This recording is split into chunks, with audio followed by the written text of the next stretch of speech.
Good morning, and what a beautiful morning it is. Welcome into 104.5 The Zone. This right here, what I hold in my hands, what you can hear on the mic, what you can see if you're on 104.5 The Zone TV, YouTube, Facebook, Twitter, and Twitch. This is a pregame script for Titans Countdown for preseason game number 1. The Titans at the Buccaneers tomorrow night on your radios, on your televisions from Raymond James Stadium. Football is back. Glad to have you. We've got 3 hours to talk about it. We're with you until 1 o'clock. Lucas Panzica, Robert Walsh here. Buck Rising, obviously, down in Tampa, and he is racing back to the hotel as we speak, following his sit-down with Brian Callahan, which you will hear coming up in the 12 o'clock hour later on today. 615-737-1045 is how you jump in. Much to discuss on this Friday as we had football on our televisions last night. Tyler Dial in the F&M Bank chat says, all I'm going to say is at least our team is not having a quarterback battle between Anthony Richardson and Daniel Jones. Against your Baltimore Ravens, Robert Walsh, last night. Wasn't an inspiring preseason outing. Preseason, taking it for what it's worth. Last night for the Colts, Anthony Richardson gets the start. Doesn't make it to 2 drives before a blindside sack, unabated to the quarterback, crushing Anthony Richardson. Who was the player that got home? David Ojabo, former second-round pick out of Michigan. And Richardson leaves the game with a pinky injury, and his pinky was pointing in the wrong direction. Now, according to Shane Steichen, x-rays are clean. They popped it right back into place, a dislocated finger, and they expect him to be back at practice this coming week. Daniel Jones in his stead, 10 of 21, 144 yards as the Ravens best the Colts in the preseason opener, 24-16. You were juiced to watch your Baltimore Ravens. A little punt return action. LeJontay Wester, the rookie out of Colorado, with some fireworks to kick off the NFL preseason. What do we consider the NFL preseason kickoff? Do we consider it to be the Hall of Fame game, or is it week 1 when everybody's in action? I tend to think it's week 1 when everyone is in action, and also you get to see a better dispersal of talent, right? Like, it's not like the Hall of Fame game, like Trey Lance, sure, but like then you get DJ Uiagalelei. Like in these games, you're still going to see those players, but it's going to be at the end of the game while you're dozing off at 9:30. Like you still get to see people that could make an impact on Sundays. So I would say week 1 of the preseason, and I'm so jazzed that they started. It didn't make us wait till the weekend to get this. Like, nope, Thursday, Friday, Saturday, Sunday. We are going to get games, and I can't wait to just binge football for the next 8 months, 6 months, 4 months, 5 months? I'm terrible at math and calendars. Very fortunate for us. Unfortunately for Anthony Richardson, a very predictable night for him in his preseason opener in the final year of his rookie deal. But again, they're making this sound like it's a nothing. Yes, they are. But if my pinky looked like that, I would not come back to work for a week, maybe? Like, It's just a matter of principle, right? Like if you're a Colts fan and you're watching Anthony Richardson get absolutely crushed. By the way, I don't know exactly who the running back in the backfield is on that play, but Ojabo has a free lane to the quarterback. The way the running back just runs right by Ojabo. I'll get the next one. He's not about to take the head off the Colts' hopeful for the last few years now franchise quarterback. And Anthony Richardson just gets planted into the ground at M&T Bank Stadium in Baltimore. An unfortunately predictable finish to his first preseason game. But yeah, to your point, they're saying he'll be back at practice next week. And, you know, it's the preseason, but I am curious as to how Colts fans are reacting to this up in Indianapolis. I'm wondering what sports radio sounds like today up there, as, like Tyler pointed out, they are in the situation where their quarterback is going to be either Anthony Richardson or Daniel Jones. Not an enviable place to be in, and it's hard to continue to feel optimism. If you still have optimism about Anthony Richardson, then bless you. You must have just been in love with him as a prospect. But I imagine it's increasingly difficult to feel that after what we saw take place last night, as Buck chimes in from your hotel room, I think is where you are after talking to Brian Callahan. I sure am. We went to the team hotel to do 18 good minutes of undistilled football talk with the head coach that you will hear at 12:20 your time today. Good morning. Look forward to it. Good morning. Did you ask Brian Callahan what he thought of that, just that one play at Stoney Keeley, who you'll hear tomorrow night on Titans Talkback right here in the Zone with Zach Lyons and Dr. Kevin Dyson? in the F&M Bank chat says, Richardson's got to see that free rusher and throw the ball right into the space he just vacated. Head on a swivel, brother. This is the NFL, says Stoney. Any chit-chat with Callahan about what took place last night in Baltimore?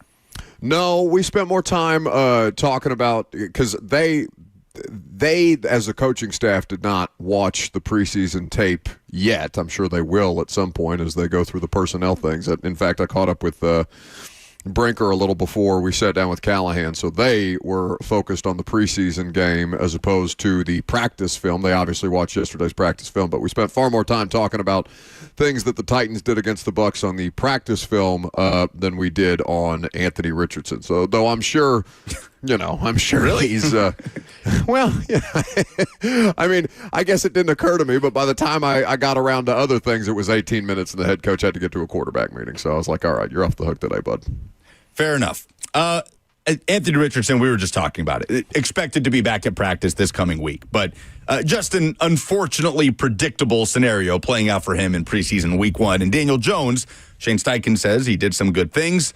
Not going to say he looked necessarily inspiring. I mean, listen, I thought his receivers, Robert, I don't know how you feel about it because you were obviously watching the Ravens side of things closely, but when you informed me that the preseason football game was on, by the way, it was an underrated joy in my life to see the group text lighting up the way that it did because there was preseason football on. And I was waking up from a late afternoon nap, and I was seeing my phone being blown up by Ross and Robert exchanging football thoughts, and then to turn it on and to see football, glorious football in 2 different cities yesterday was a delight. But, I mean, I thought Daniel Jones was fine. Like, I thought that was pretty spot on for the Daniel Jones experience. I thought the Colts receivers, and particularly A.D. Mitchell, I was very unimpressed with the guys that were out there who were supposed to be helping that quarterback out a little bit. I don't think they did a good job around him at all. Yeah, a lot of PBUs. But if you were to watch joint practice highlights, you would see that Adonai Mitchell was blowing people up in one-on-ones. Oh, A.D. Mitchell looks so good. Was that a Jordan Schultz tweet that you referenced? Yes. Well, that's the second time he's done that, where it's like, oh, look how good he looks. He's already in midseason form, and he's beating a fifth-string cornerback. Like,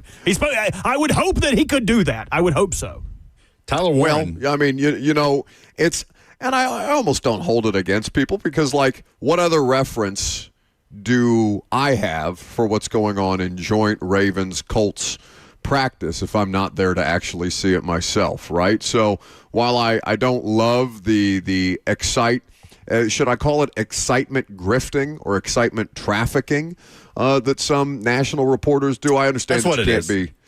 You can't be in every place all at once, and your job is to cover the league that way. I just wish they would do it a little less for engagement and more for the purposes of football dialogue there. But, I'm nitpicking. Oh, we need those retweets. Give me those likes. Look who's suddenly on his high horse about doing things for engagement. What are we talking about? I rarely do things outright for engagement. People just get pissed off by what I say, and it tends to turn into engagement. I feel like those are 2 different things. Yes, always the tertiary reason of doing things. Well, first I wanted to educate everyone, and then I wanted everyone to go, me. Oh, I didn't pretend. I didn't say educating. If you don't put words in my mouth that way, I don't think anybody's coming to my Twitter timeline for educational purposes. Harold on the F&M Bank chat says Riley Leonard is the best quarterback on the Colts roster. Hey, speaking of which, did you see what Breer put out there on Twitter yesterday? What did Breer say?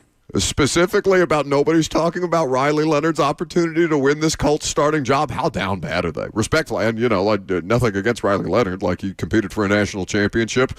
That's an accomplishment, obviously. And as was he a 6th round draft pick, if I'm not mistaken? Yeah.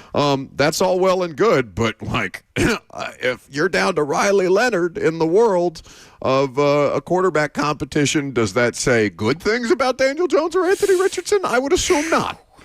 Oh, man, that would be something. So the actual tweet he put out, they aren't talking about Riley Leonard getting a shot at the Colts' open quarterback competition this way. Why? He's responding to a Shador tweet from a Cleveland station. Why? Are they charting Jalen Milroe's first-team reps in Seattle? So I have not seen the Colts split on first-team reps, but Riley Leonard definitely looked like at the very least, a viable preseason backup option for the Colts. That's fine. As a player that was a battering ram in college. Option. Yeah. I think that's completely fine. A viable preseason backup option. We're going to run into this a couple of times today, huh? Because you're driving the show and I'm not used to that. I would say so. Tyler Warren flashed yesterday. Is there any scenario where Tyler Warren, I say this carefully, is the most dangerous weapon the Colts have on their offense this year? Oh, I can't say that. I memean, is there a chance? Sure, because God forbid something could happen to Jonathan Taylor or Michael Pittman or something like that. But I don't know. Let him get here. There's such a learning curve in the league for rookies generally. And Jonathan Taylor, I know Titans fans aren't interested in hearing positive things about what Indianapolis does or does not do, but we've talked about it before. The dude had a really nice year last year, and they collectively, as an offense, despite their quarterback situation, had a pretty good year last year. So I mean, the wheels could fall off. Jonathan Taylor's still under 30, right? He may be 27. He's young. He's young. Yeah, he's not 30. Go ahead, Robert. Sorry. Yeah, we are going to do this a lot today, aren't we? This is going to suck. He's 26. Ulysses Bentley IV. Did you guys know that the Colts had a presidential candidate from the 1800s in their running back field? Oh, we've been watching that guy for years. Ole Miss to Ohio State, now to Indy. Was he the one who just ran right by Ojabo and just? No, I don't think so. I think he was the second half hero of their run game. Okay. Who is 21 on the Colts? Because that okay. guy, DJ Giddens. That guy got his quarterback killed, and also, we don't know the blocking assignments on that particular play. I assume you've talked about Anthony Richardson just getting absolutely cleaned because his blocking was not sufficient in front of him. Also, he's welcome to feel that pressure too. Like, he doesn't even look in that direction, and I understand that it happened so fast that you would give a little benefit of the doubt there to the quarterback who the ball is hitting his hands as he is getting absolutely ear-holed by a defensive end from the Ravens, but the running back and the right tackle in that situation, they didn't really do much to help their quarterback, and everybody's working through some things. That's why you don't play backup offensive lineman with a starting quarterback in the preseason. David on the FNM Bank chat says Tyler Warren is the real deal. 3 catches for 40 yards. I don't think it's an overreaction to say he's the best weapon on the Colts roster already. Maybe is this like a powder wet segment? Are we doing this early? My powder's wet on Tyler Warren. Oh, I have plenty of powder wet ideas after the 3 preseason game last night. Well, as long as they don't involve you and the word soaking again or dripping. I've seen you do that, but yeah, man walked in pretty sweaty this morning. I walked in and Lucas goes, "Why do you look so disheveled?" I was like, I had to sleep and it was 88 degrees last night. Oh no. That sounds miserable. There is a lot of preseason football storylines to talk about from last night. Where is Robert's powder wet? Find out next. Ooh.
Buck, you should have seen us this morning in the side studio before the show getting juiced for preseason football, just playing Bad Bunny on repeat over and over and over. I felt bad because we walked into the studio and Ramon was like, what the hell was that? They could hear it through the damn walls in this place.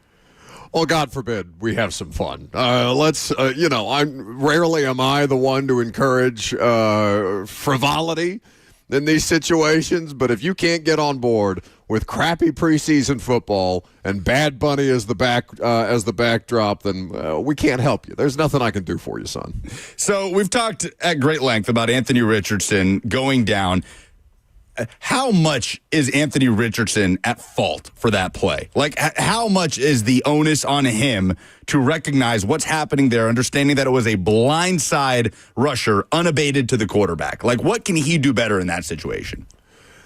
I mean, just understand that he's working with backup pieces and parts, and that his awareness has to be on not 10, on 11 on any given play, because it's the fact that he just does not see him at all. It's not a blindside hit, right? It's coming off the right side or his right side, and he's staring straight ahead at somebody. I don't know if he's staring down the receiver that he's trying to throw to.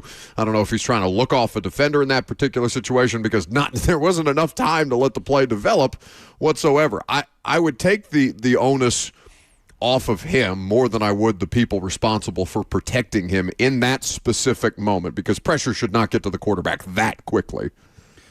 Outside of Anthony Richardson, there was good quarterback play yesterday in the preseason. Joe Burrow and a few Bengals starters actually played in the preseason, which hasn't really happened in the Zach Taylor era, some of that due to injury, as they're trying to avoid yet another slow start to the year. We talked about it yesterday. 5 out of 6 years in the Zach Taylor era, they've started 0-2 or worse. They have one Week 1 victory in the Zach Taylor era as the Bengals head coach. And Burrow was sharp. 9 of 10, 123 yards, a couple touchdowns, 77 of those 123 yards, and one of those touchdowns to Jamar Chase. But the story was Tanner McKee ripping up the Bengals' second and third team defense to the tune of 20 of 25 for 252 and 2 touchdowns. Didn't he come in and play decently last year, Tanner McKee? Am I remembering that correctly? Robert, you may have a better knowledge base for that than I do, but I remember there being some Philadelphia love for Tanner McKee filling in a reserve type of role in the regular season, if I'm not mistaken. Yes, I believe at the end of the year when their season was already well at hand, he started the last game of the season. Here are his stats from that game. 45 attempts, 30 completions, 323 yards, 4 touchdowns. In the only game he's played in the NFL. That's crazy. And again, I understand that it's the game that Saquon and Hurts and the starters, probably the bulk of the starters, rested in. So, the degree of who did they play? Who was their opponent? I don't remember. I believe it was the Giants. Okay, but generally, the last game of the year is a divisional game. But I can effort that. So if it was New York, they were sitting ducks anyway, and that was probably not the degree of difficulty on that, not the worst in the world for Tanner McKee. But yeah, I mean, the preseason. So this is one of my favorite times of year, because it's always fun to go and see who had very, very strong opinions during training camp or preseason about something or another in particular, and just how stupid those look in 3 months or 2 months from now when there's actual football being played. The lies that training camp and preseason tell us, I don't know whether Tanner McKee is a lie or not. I just know that there's going to be the preseason is going to start a lot of dialogue about players who fan bases think should be starting, because it's the only exposure they have, right? It's tough to blame fans for that if that's the first time you're seeing a player in a situation that is not real football. You've been told over and over and over again it's not real football, but it's the closest thing to real football that you can get until we actually play real football games. Okay, so I was half right or half incorrect, depending on how you want to look at it. So he did end I up prefer half incorrect. He did end up starting a game at the end of the year against the Giants. The Eagles won that 20-13. He threw 41 passes in that game, only 2 touchdowns. But the week before, he came in relief of Kenny Pickett, threw 4 passes, completed 3 of them for 54 yards and 2 touchdowns. So he has 2 touchdowns in the 2 games he's played, but still super impressive. 66% completion percentage. Yeah, take that. Pop quiz, where did Tanner McKee play his college ball? Buck? I'm going to start doing this throughout the course of the season. I think it's smart because it will help all of our ball knowledge. No, because I don't retain anything. I'm sure that I knew that Kyron Williams played at Notre Dame, and I just don't think about those things after they're over. No, you didn't know that. Hint, a once proud program that has fallen on very hard times, that has very high academic standards. Oh, wait. Because I thought you were taking a shot at Brian Kelly there for a second. It's not LSU, is it? No, it's Stanford. Okay. So the academic standards thing pulled you back off LSU? Yeah. Do you guys know that? You noted Brian Kelly points out in the opening of that Any Given Saturday thing. He's like, "Oh, it's a program that's fallen on hard times." Okay, they're 2 years removed from winning a national championship. Brian, like, relax a little bit. I thought you were a little tongue in cheek. I was going to give you a nickname as a hint, but then I looked at it and I was like, "Oh, this would be totally misleading." His nickname is the Mormon Missile. Oh, is he Mormon? I would assume so, or else that nickname would seem a little gauche. One that got away for BYU. Or maybe did they have him and he transferred because he is in favor of, the normal college kid experience? Nope, played at Stanford for 3 years. Yep. And they weren't good for any of those years, but he was. We had a tie. Yes, a tie in the preseason. No overtime. Delighted to see a 23-23 final between Raiders and Seahawks last night. Wait, really? Because I couldn't get myself to stay up for that game. I watched a couple of snaps of Ashton Genty, and I was like, all right, I can't do this anymore.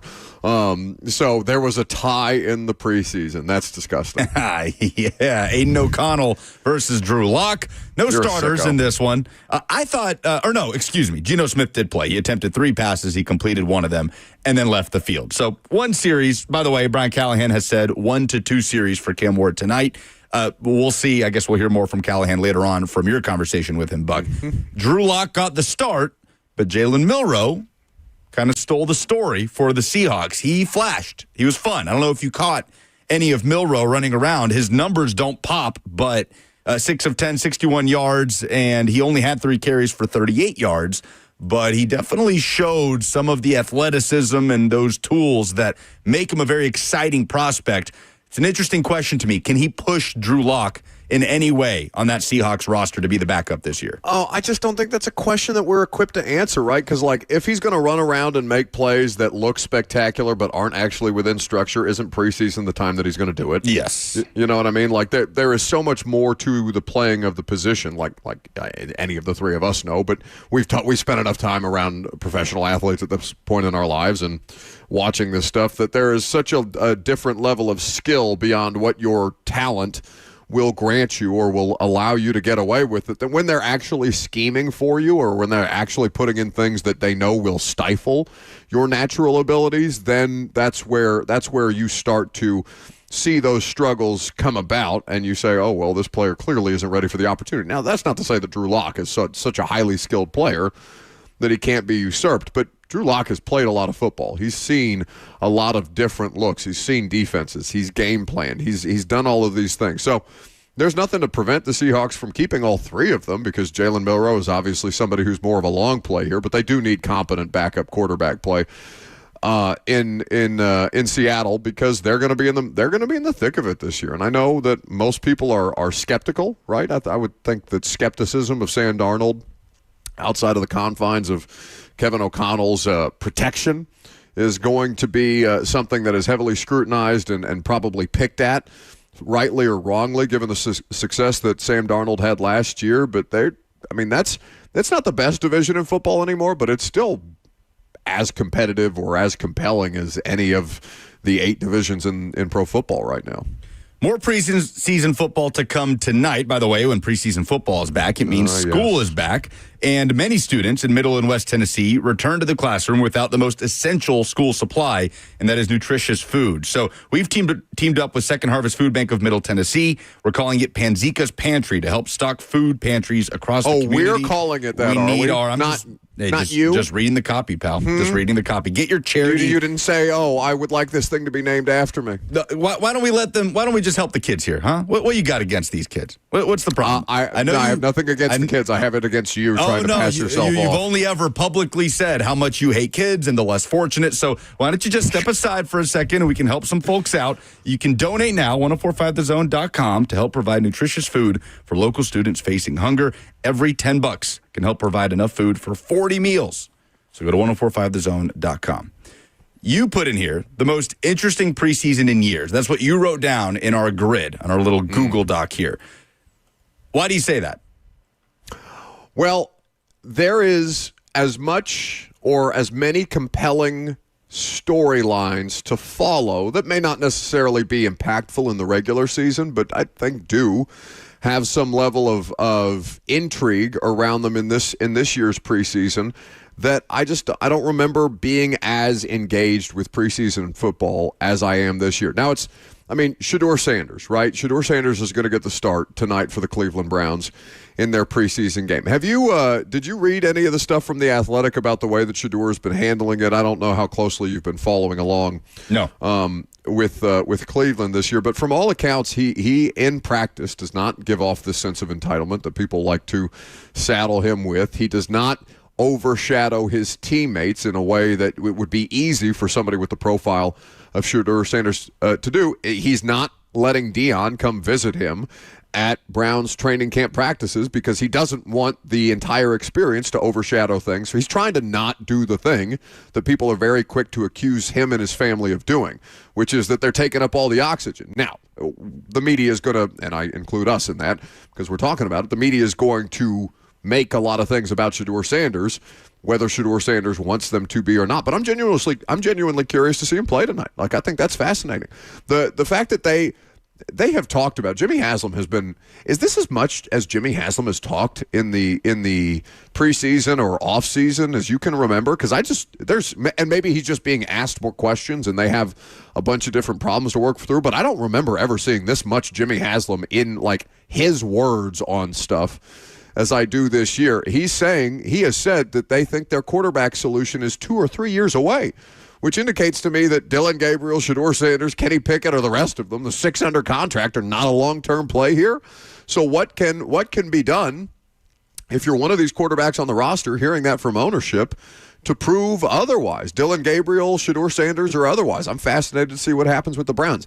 I was a little disappointed that NFL Network, at least, was only showing the Ravens and Colts game here in Tampa because that was the least interesting of the preseason games to me. I wanted to watch Joe Burrow and Jamar Chase play in the preseason. Me too. That's something that we have talked a great deal about. You mentioned it off the top, how rarely they actually get these preseason reps, how much Zach Taylor has been dragged for it because of the slow starts that Cincinnati has historically had, and nobody featuring an offense with those two players and many, many more should be accused of starting slow. So that, I think, has a compelling nature to it. Of course, Cam, tomorrow night here in Tampa Bay, is going to be, and I don't expect him to get any more than 2 series at the most, and I think that's as much about, well, do you want to leave Kevin Zeitler out there or Dan Moore out there for more than 2 series if absolutely necessary? I think that's as much about the guys around him as it is Cam, but I'm fascinated to see what Cam does in his first real NFL-ish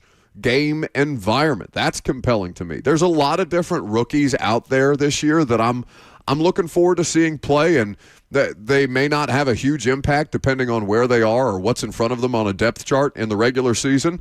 But this is it's kind of like what you enjoy about the college scrimmages before the regular season starts. Like, you kind of get a preview of what's down the road for some of these teams 1 or 2 years down the road. That's kind of what I'm enjoying about this year's preseason, and for some reason I'm more intrigued this year than I have been in years past. Oh, you're talking about like spring football in the college game. Spring football, yeah. Gotcha. Like the inter squad scrimmages that they do that Deion wants to turn into essentially into NFL preseason games against other programs. By the way, Bengals defense in midseason form in the preseason game last night, giving up over 430 yards and 252. Turns out the coordinator, not the problem. Is it sad that they started their starters, got 14 free points from Joe Burrow and Jamar Chase, and then still lost by a touchdown while the Eagles played Tanner McKee? Like, they still had some starters on defense, but like, you losers.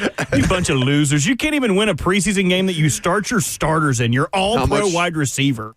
How much did you enjoy that, Robert? I enjoyed it thoroughly. I enjoyed thoroughly watching Joe Burrow get put on his back in a preseason game from a free rusher as he throws the ball away, throws a touchdown. Everyone's like, yay, touchdown Bengals. Your quarterback is on his back. This isn't a real game. Like, what are we doing?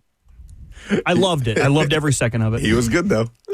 I don't want to see Joe Burrow get hurt, though. Like, I know you are rooting for self-interest there as a I don't want him to Ravens get fan, hurt but, like, either. I just think it's a stupid decision. I don't think that's true. No, I don't think that's true at all. I want this to be made perfectly clear. I do not root for injuries. Not because I don't want someone to get hurt, but because attrition at positions hurts teams long term. Where if you, outside of the quarterback position, say an offensive lineman on Cincinnati gets hurt, it's like, oh, they have a weaker offensive line. But now the talent pool is drained. The free agency and practice squad pools are drained because of those attrition injuries. So, no, I never root for anyone to get hurt because it hurts the pool of available talent that is out there for my team to claim. I love that. I don't know if I believe you. No, I love that you went with the honorable take. No, I never root for injuries for the dishonorable reason because it could hurt my team. And I don't give a damn about the guy's 100%. well-being. Yes. Correct. Outstanding. By the way, I just saw this from around the NFL. Caleb Williams will sit out the Bears preseason opener. They're playing the Dolphins to kick off the preseason. I don't know if that will be consistent. But I was going to ask, does it feel like there is sort of a coming around in the NFL to playing starters in the preseason? I feel like just a couple years ago, nobody was doing it. And when Andy Reid would play Pat Mahomes for a half, it was like, what are you doing? Now I feel like it's back to being more regular to play your starting quarterback in the preseason. Am I looking at something that's not really there? Well, no, I think it may well be there, but this is like any trend in any sport. It's cyclical. You'll try something for a couple of years. Coaching staffs will change. Organizations will have turnover, and then people will bring in different philosophies. So, and everybody's watching what everybody else is doing, trying to figure out if they can gain a competitive advantage one way or the other. So, yeah, we're probably at a point in the cycle where you will see more starters play in the preseason. I will tell you, just as a look ahead to our conversation with Brian Callahan in about, 2 hours from now, a little less than 2 hours from now, Tampa is not going to play their starters. Yeah, Todd Bowles made that clear after practice yesterday, too.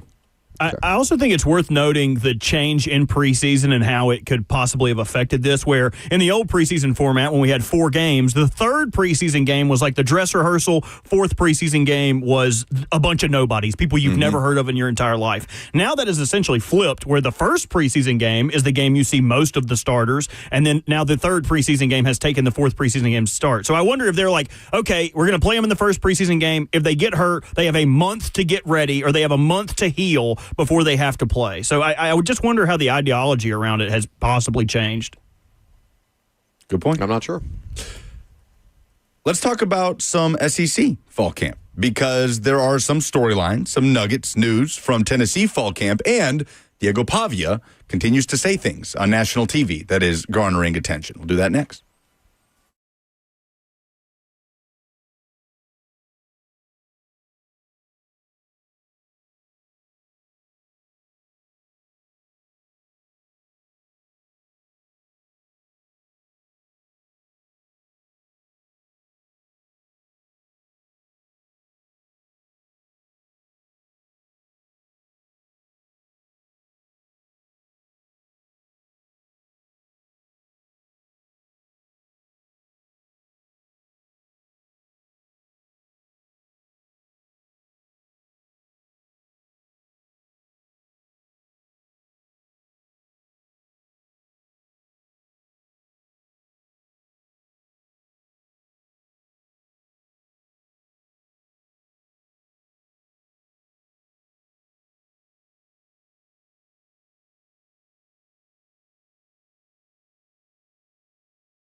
the stakes are high, the chains are tight, and even Nick Saban would tell you it's about to get physical. You got to know when to kick them in the ass. You got to know when to pat them on the ass. And you got to know when not to say anything. So come on down where the big boys play in the Sec Dungeon. Vibes were good this morning. Positive. Football on TV. Jam into some Bad Bunny before the show. And you got to bring me down like this. Why would it bring you down? My favorite segment of the day. If it makes you feel any better, Buck doesn't have his headphones on, so he doesn't know we're back. He's looking at his phone. Just looking at his phone. Yes. Oh, it's like sleeping in class. Like, yes, we're here. I played the Sec Dungeon, and you didn't even weren't even here to react to it. If you're watching on 104.5 The Zone TV, you're in the F&M Bay chat, you can see Buck just glaring at his phone, drooling. He looks like he's drooling with his tongue, like sticking out of his face. Oh, and now he's made eye contact with the camera, and welcome to the show. Lot to talk about here. So we have news and notes from Tennessee Fall Camp. They scrimmage tomorrow, and Pete Nakos of On3 Sports has put out some nuggets this morning. We also have some positive injury news for Tennessee football, which there hasn't been a lot of that early on in Fall Camp. And we have to hear from Diego Pavia. But first, what we saw from Pete Nakos, nothing terribly groundbreaking. He says... Explain it again with those nuggies. Thank you. He says Joey Aguilar has the edge in this quarterback battle, that Aguilar has largely been with the ones. He and Merklinger have swapped out ones and twos on occasion, with McIntyre, I think, third in the pecking order, but Aguilar has the edge at the moment, which we expected going into Fall Camp. The scrimmage tomorrow, I think, will be indicative of where they move forward with this quarterback competition. He also said that David Sanders Jr. has impressed, the five-star freshman, going to start for this team at right tackle. Wendell Moe in the interior of the offensive line has been an impressive transfer addition. And Jordan Ross has really flashed, the pass rusher, former five-star. Tennessee needs him to flash, to be productive this season, as well as Colton Hood, the corner that they brought in from Colorado. Blurgate, we didn't even talk about the actual play on Blurgate, where everybody thought they blurred out the quarterback. It was really Miles Kitzelman in a red jersey. Colton Hood had the interception in that video, and he's had a really nice camp. They're probably going to need him early on, because Jermon McCoy is still recovering from the ACL. But the news today, Buck, is that Jermon McCoy is back on the practice field. He's doing individual stuff. I don't think he's full contact, full padded practice stuff, but that's a huge step for really Tennessee's only, in my opinion, potential first-round pick in the upcoming draft. I can't think of another player on Tennessee's roster. Maybe Joshua Josephs could have a monster year, but right now Colton Hood feels like that guy for the Vols. That's great news about Jermon McCoy. Not just great news for the Vols, great news for the upcoming draft, because obviously he is somebody who is going to try and capitalize on his value as much as humanly possible. Vols defense, where are you at with the Vols defense top to bottom? Because they've had to lean on it, and rightfully so, in the last couple of years, and it feels like they still do have talent in reserve to make sure that they can survive a few more games than they might otherwise be able to if they have a situation with the quarterback that comes with a few more speed bumps than might have otherwise been anticipated. Yeah, I expect that group to be good. I don't know if they'll repeat a lot of the same trends from last year and being among top 3 in the country when it comes to scoring defense, rushing defense, all these things. But they return a couple of key players on the D-line. They'll continue to be deep there. It is a luxury that Tennessee has, that a few programs at certain positions have across the country, to have a certain coach managing one position group and just say, you never have to worry about this position as long as that man's in the building. And that's Rodney Garner, the defensive line coach at Tennessee. Their cornerback depth is being tested, but it's solid. And Colton Hood, as a transfer addition, was huge in that regard as they await the return of Jermon McCoy, who, as we said, could be ahead of schedule. Pass rush, you need to see some guys, take that talent and make it production. Like we've talked about, talented but unproven, describes a lot of this football team. But there's way more questions on offense than on defense. There's a lot of confidence in this defensive group for Tennessee this year. When are we going to talk about Pavia? Let's talk about Diego Pavia. That's really what I'm here for. I'm only here for the Pavia talk because I want to know if Robert's powder is wet, which means that he is excited or overexcited or prematurely more. There's some jokes to be made there, but prematurely excited about some certain things. I want to know how wet your pants might be with the idea of Pavia, a future national champion at Vanderbilt University, coming into Neyland Stadium for rivalry week and taking what's yours, taking the state of Tennessee by storm. I ain't got no problem with it. If he wants to be good, about you.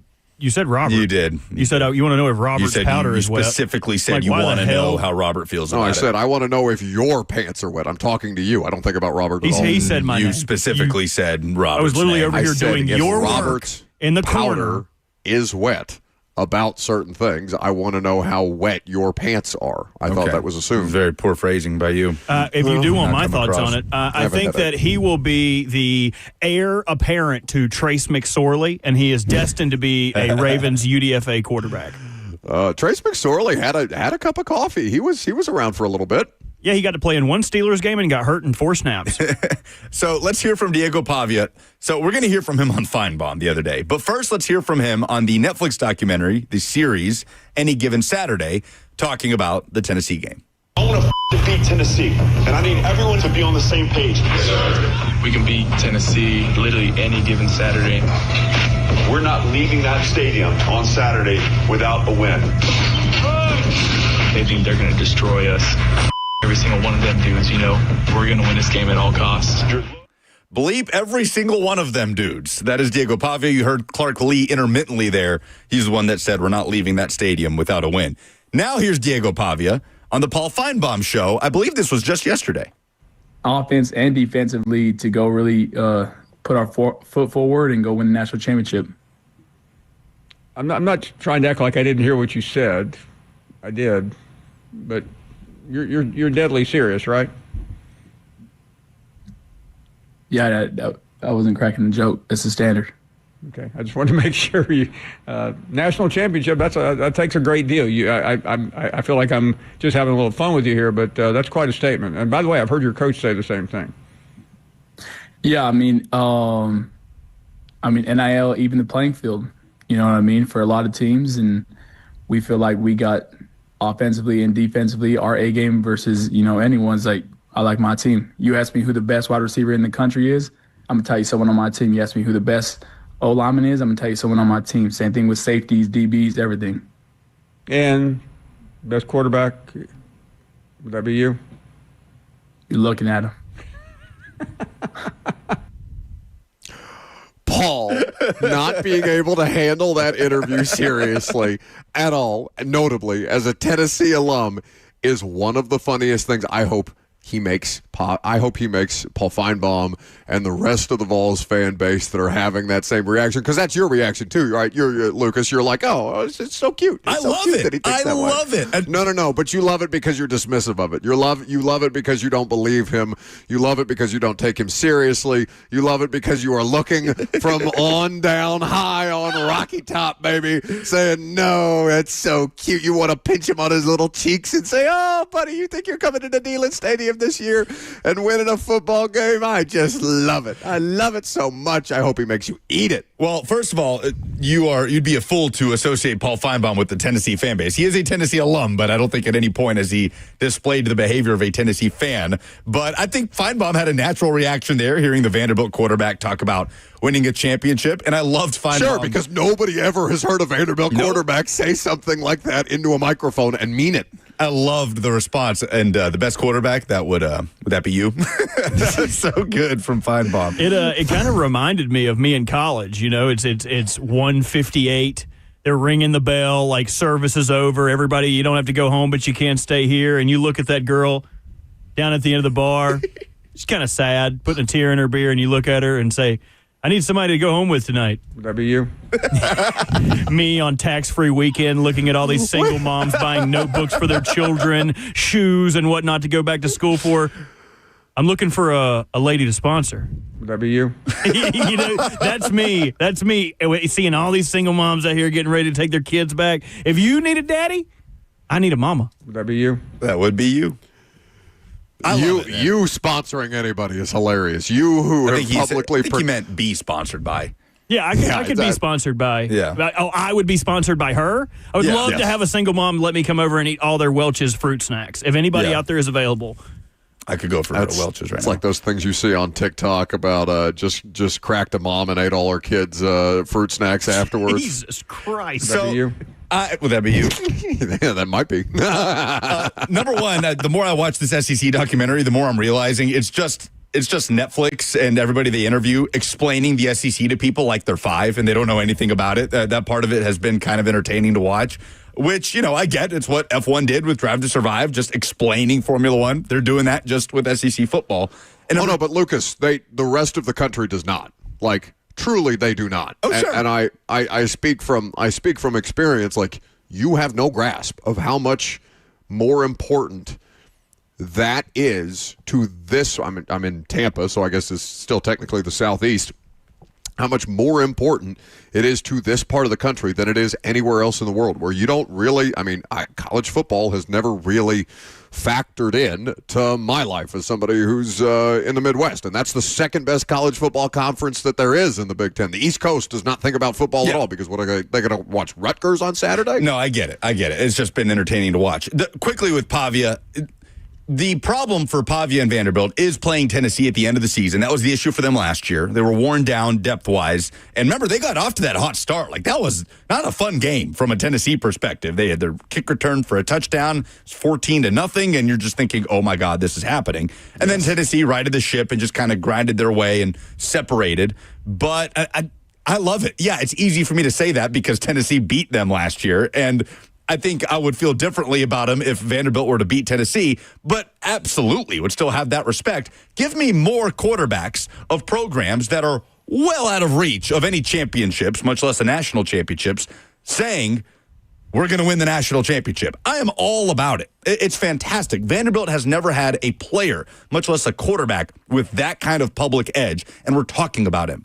We're talking about Vanderbilt football. I think it's fantastic. I love it for Diego Pavia. I love it for Vandy and the SEC. I'm highly and thoroughly entertained by it. Though, yes, it is much easier to be that as a Tennessee fan, knowing that, no, they didn't win that game. There is a lot of Pavia hate, though, and Johnny in Murfreesboro wants to do exactly that. Hey, Johnny.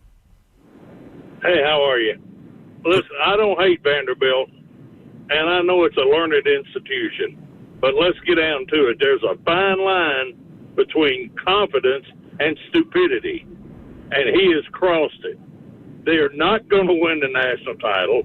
He's not the best quarterback in the country, so he needs to just calm down and do the best he can with a team he's got and quit running his mouth because he's only going to make it worse.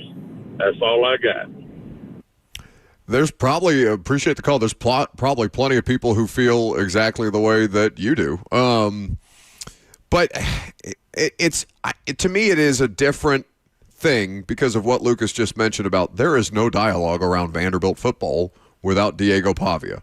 Like, honestly and truly, there is no discussion about Vanderbilt football without somebody making people have to think about Vanderbilt football. So from an on-field perspective, yes. Is it going to be held against him? Absolutely. It's like that BC Boston College transfer to Florida State that's talking smack at Thomas Castellanos, right?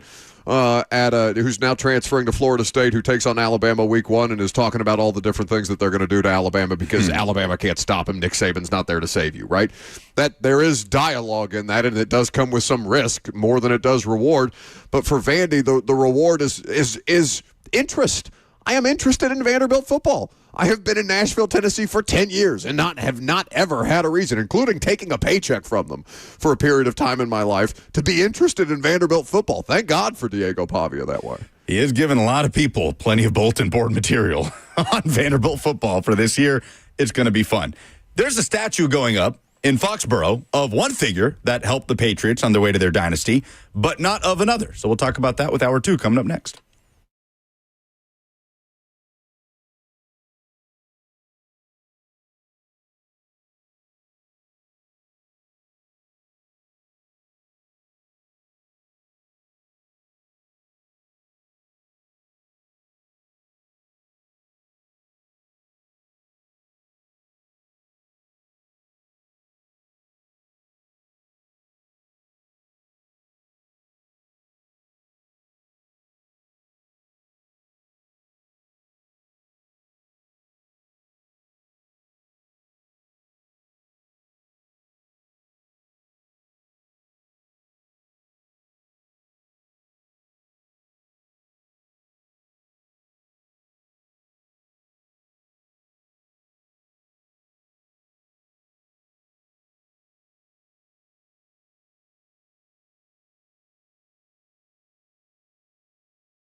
11:03. Good afternoon from the 104.5 The Zone Studios. I am Robert Walsh. Titans have a walkthrough today in Tampa. Media is not allowed in, but Buck was able to get some time with Titans head coach Brian Callahan. You'll be able to listen to that interview right here on the Buck Rising Show at 12:20. 3 preseason games last night, the highlights and the lowlights in the Colts-Ravens game. Anthony Richardson had to leave the game with a finger injury. Looked pretty gruesome to his pinky, but updates this morning from the Colts claim that he had, quote, all his x-rays come back clean and will be back on the practice field in the coming days. Ravens won that preseason game 24-16. The Colts also lost third-round cornerback Justin Wally to a torn ACL. Reports were that he was battling for a starting position in the Colts secondary. To the Bengals-Eagles, where they saw Cincinnati play their starters for 2 series. Joe Burrow looked in midseason form, 9 of 10 for 123 yards and 2 touchdowns, 1 to Tanner Hudson, 1 to Jamar Chase, who already seemed to be playing at a high level. Bengals lost that game 34-27. In the final game of the night, Raiders and Seahawks tied 24-24.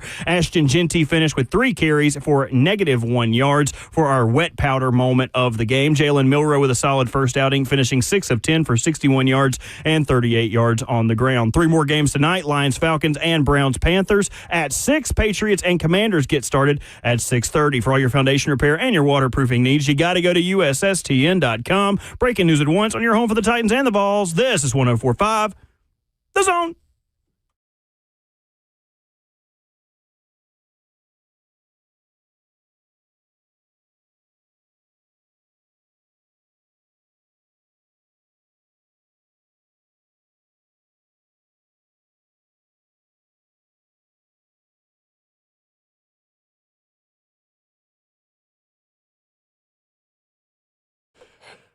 Football is back, preseason football, but nonetheless, the Titans will be in action tomorrow night in Tampa. That's where Buck is from his hotel room. Lucas here, Robert and I with you until 1 o'clock as well. Coach Matt coming up at 11:20.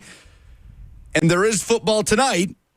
Lions, Falcons, Browns, Panthers, and Commanders, Patriots at Gillette Stadium in Foxborough. And there is something happening outside of Gillette Stadium tonight.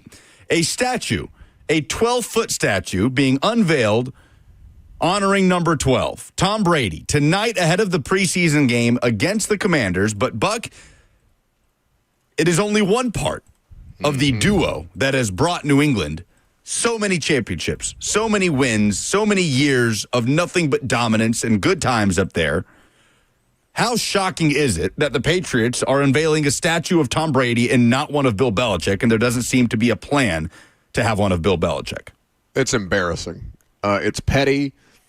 It's one of the more ridiculous things that you've ever seen, and it's probably the way that they could hurt Bill Belichick most, right? Because who cares more about legacy and history that has very, very much been documented over the course of his long and hugely successful professional football career than Bill Belichick? So what's the thing that you can do to stick it to him most if you're in any kind of bad way about Bill Belichick? Well, you can just slowly start to fade out the memory of Bill Belichick. And, yeah, we didn't win after Tom Brady left for Tampa Bay. He went on to win another Super Bowl.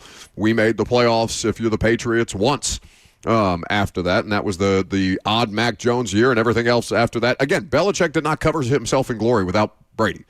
Belichick does not win that way without Brady. There is no disputing that. But you cannot dispute that the two of them did it together.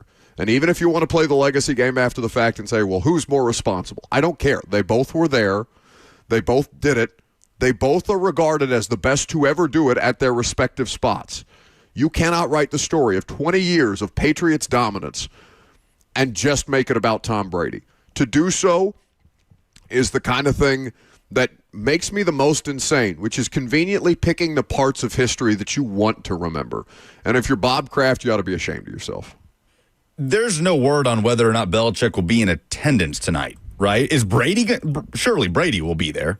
One would think. Nobody loves Tom Brady more than Tom Brady, as evidenced by him chastising Scotty Scheffler for caring too much about his family and not about his craft. Yeah. I know it wasn't quite that, but still. I think Belichick and Brady's relationship is fine, but if you're Bill Belichick, for what? Especially if you got this Jordan Hudson thing in your ear the entire time where she's meddling and making a mess of your and really it seems influencing some of his decision making and kind of feeding some of the paranoia that he probably already has about the way that he's perceived. I I wish that was not how these things tend to end. But when you achieve at such a high level for so long and you want credit, you want your due credit, deserved credit for that accomplishment, and somebody conveniently leaves you out, are they gonna? Wouldn't it be comedically funny if they did a 12-foot statue of Brady, but a 6-foot statue of Belichick, and just had him looking up at Tom or something like that? Like, a couple of smaller figurines around Tom, like maybe of Rabel, maybe an Edelman.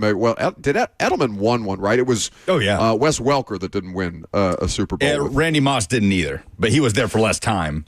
Right, but like you have the pieces and parts who helped in each era of Patriots winning and dominance, kind of like in a row or in a circle around Tom Brady, looking up at the god that is Tom Brady, and Belichick's one of them, as opposed to just making a 12-foot Tom and saying, yeah, no, he was the only one. He's the only reason why we were here. The Tom Brady thing, we've got this statue being unveiled. On my timeline all week, I've seen videos and pictures of him in his Raiders gear, overlooking practice, pacing, looking like a coach, pacing the practice field. Looks like he has a play sheet or a card in his hand, arms crossed in his Raiders shirt, Raiders hat. And then literally, as we speak, coming across my timeline is Front Office Sports, reminding me Fox's number one crew for NFL games this season, Kevin Burkhardt with Tom Brady in the booth. Yeah, that is... You can be an NFL minority owner and not be as involved with the day-to-day and still do all the responsibilities and all the obligations that all of other Tom Brady's ventures have involved. But the way it's being reported on, it makes it seem like Brady is involved in the day-to-day minutia of the operation of the Vegas Raiders, which, I'm genuinely curious to see how, what would he rather do? He can do whatever he wants, right? He's Tom Brady. He's earned that. And I don't want to take anything away from him.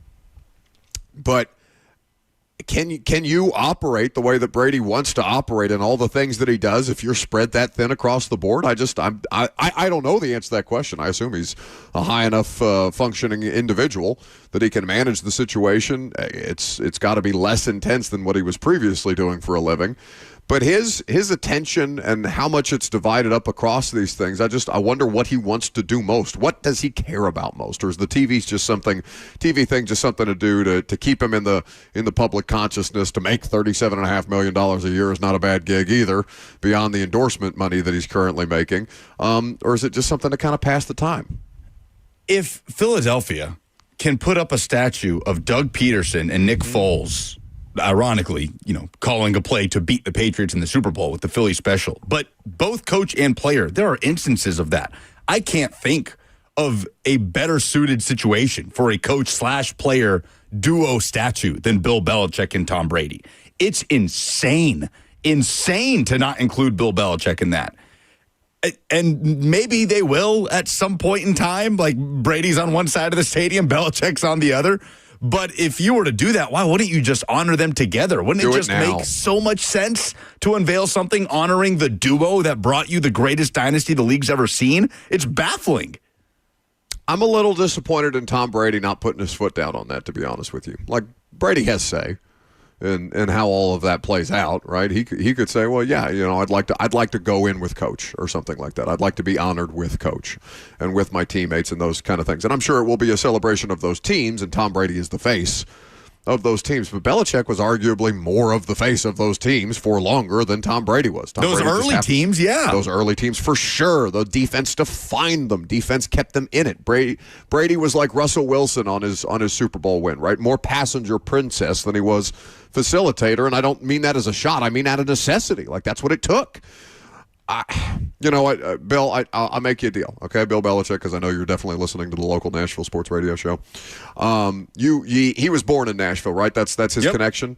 So why don't we make you a deal here, Bill? Because we have a franchise in town that will build statues for people that don't win championships anyway. There's a Pecorino statue outside of Bridgestone Arena for a guy who never won a ring. Okay, Bill, come on down. We'll build you a statue. We'll celebrate you the way that you should be celebrated. We'll just do it here in Nashville instead of there in Foxborough, where you won damn 6 rings. Get out of here. Stop with that. I was with you with this segment until that ridiculousness. Okay, It's so a dumb statue. I actually have a reasoning behind this. I'm reading this from NBC Boston. The Patriots and their new stadium renovations including a Bill Belichick hologram that will talk to people as they enter the concourse. No, it will be just a head. Is what they're claiming. Will just be showing as fans the Wizard of Oz. Yeah, that's what it says as they're entering the stadium, walking around the concourse. Especially if you're going to the bathroom using a urinal, he will direct you on where to direct your flow. This seems like very high tech stuff. It'll be above the trough in Foxborough, the pee trough like they have at Neyland. Terrible. By the way, the Patriots have, I guess, made waves this week because Mike Vrabel got in the middle of a skirmish at practice and got bloodied up a little bit, and everybody is losing their minds over it. Well, it's kind of like Joe Milton at the Cowboys. I keep getting Bleacher Report notifications from Joe Milton's fantastic Cowboys practices and things like that. Like the rest of the country, because Tennessee is an easy place to ignore professionally, not in terms of the collegiate ranks. But Vrabel's I don't want to call it a shtick because I think that's who he is. But like all the Vrabel things that we know for 6 years of him being here, it's going to be like they never happened, and it's a whole new thing in New England because the rest of the NFL is actually paying attention to them. It's going to be so funny. As Joe Milton is, like, he's throwing bombs. I mean, he's having a good camp. It's going to be so funny to watch Cowboy fans clamor for Joe Milton to get in the game over Dak Prescott. Like, to go back in time and tell any one of us that in the middle of that 8-win season for Tennessee in 2023, that there will be a scenario where Cowboy fans are screaming for the Cowboys to put Joe Milton in for Dak. I feel like that's going to be a reality at some point this season. Probably so. I mean, Cowboys fans have enough torment and trauma in their life currently to add something to the mix if things don't go to plan this year, and God forbid Dak Prescott gets hurt or something like that. There will be at least 1 week this year where Joe Milton calls start to happen on Dallas Sports Talk Radio as a replacement or a starting caliber quarterback. Have we had a backflip yet? Have we had a backflip? I'm still waiting for that. Oh yeah, dude's backflipping in Dallas. Okay. How funny would it be if they do put Milton in, but they don't pay Parsons? It's like, oh, they listen to the fans on this, but they won't pay their franchise. It's week 8. Player. Micah Parsons still doesn't have a contract. Yeah. I mean, what's going to be more exhausting? What a more exhausting discourse for people here in our listening area? The Joe Milton discourse in Dallas or the Vrabel discourse in New England? Look how awesome it is that he got in the middle and got his face bloodied up at practice. Oh, Vrabel for sure. Because Vols fans will celebrate Joe Milton's success, sure, right? Sure. Yeah. So that's a oh yeah, look at our boy go do his thing. Look at how much fun that is, and we want nothing but good things for him. Titans fans and people in the state of Tennessee got told how stupid they were for letting a coach that was said to be he was the most viable head coaching candidate on the market this cycle, I think, for sure. Mm-hmm. They got told how dumb their franchise is, how they have no direction, how stupid and silly must they be to not appreciate the things that they have in real time, and now it's going to be celebrated in New England, even though it's probably going to be an under 500 football team. Like, that's going to drive Titans fans crazy. Yes, it will. And we'll see how long it lasts, and we'll see if it comes to a head when the Patriots make their way to Nissan Stadium. Coach Mack has been traipsing around Tampa. He's been taking selfies with John Gruden and everybody that recognizes him, which is pretty much everybody in the NFL. And we'll preview the preseason opener tomorrow against the Bucs with Coach Dave McGinness next.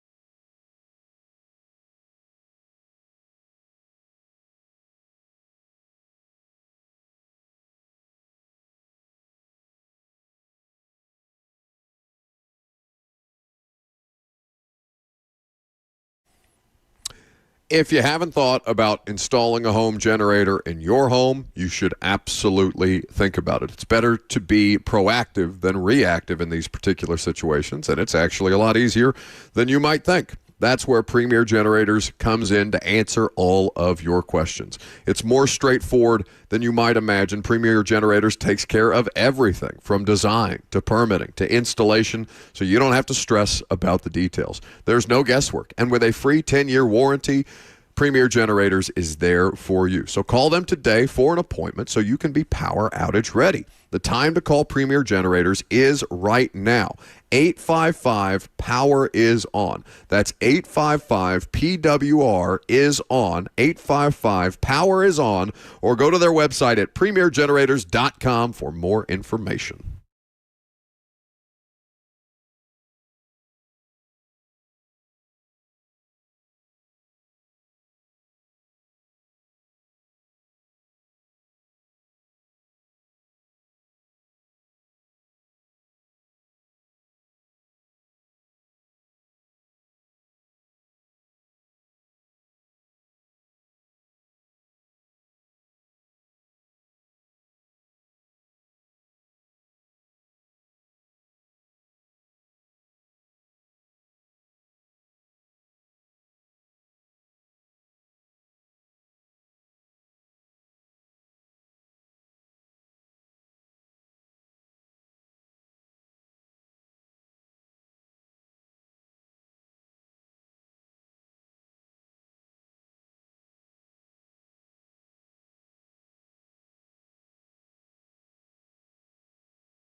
I don't even know what to say.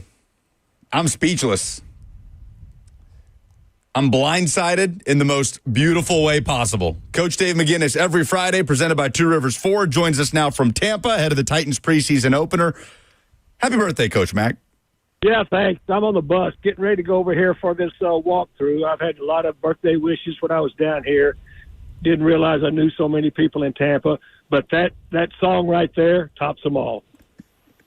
No, Mac, you don't have to be nice. I mean, I know you're in a generous mood. I know you're very kind to people just generally, but you can tell him what he is. That's as off-key as Arden Key singing yesterday a cappella, trying to get the Titans hype before the Bucs practice yesterday. That was hideous. What a terrible thing for you to do to Coach Mac on his birthday, Robert.